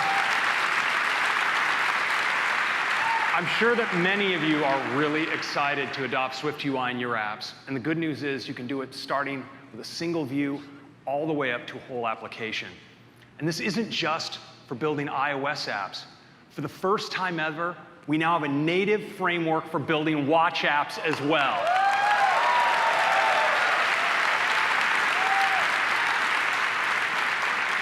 But not just that. SwiftUI is available across all of our platforms, and it provides bindings to all the native controls, so you can customize your experiences specifically for each, all while using a common API. It's incredibly powerful. Now, that's just some of our big news for developers this morning. I want to thank you all for spending the time with me. You are so awesome. I'm going to hand it back to Tim. Thank you.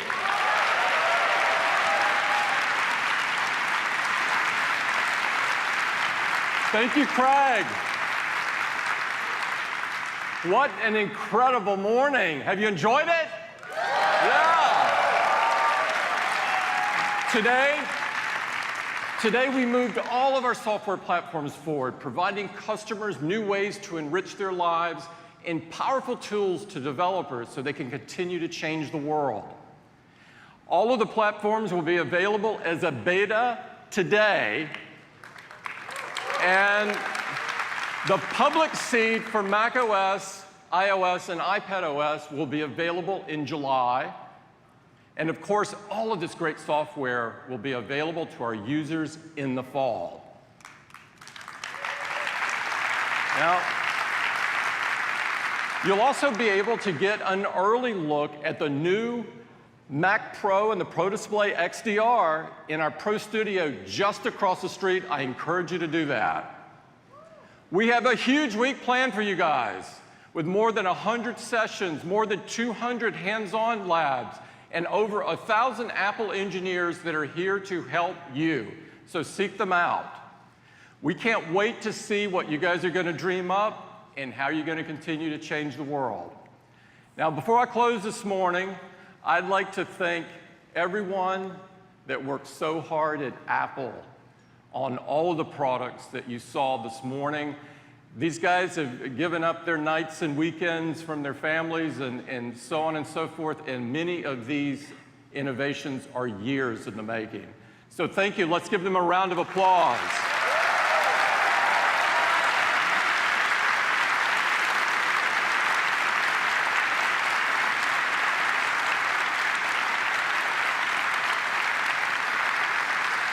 Yes. Thank you all for coming and sharing the time with us. Have a great week. Thank you.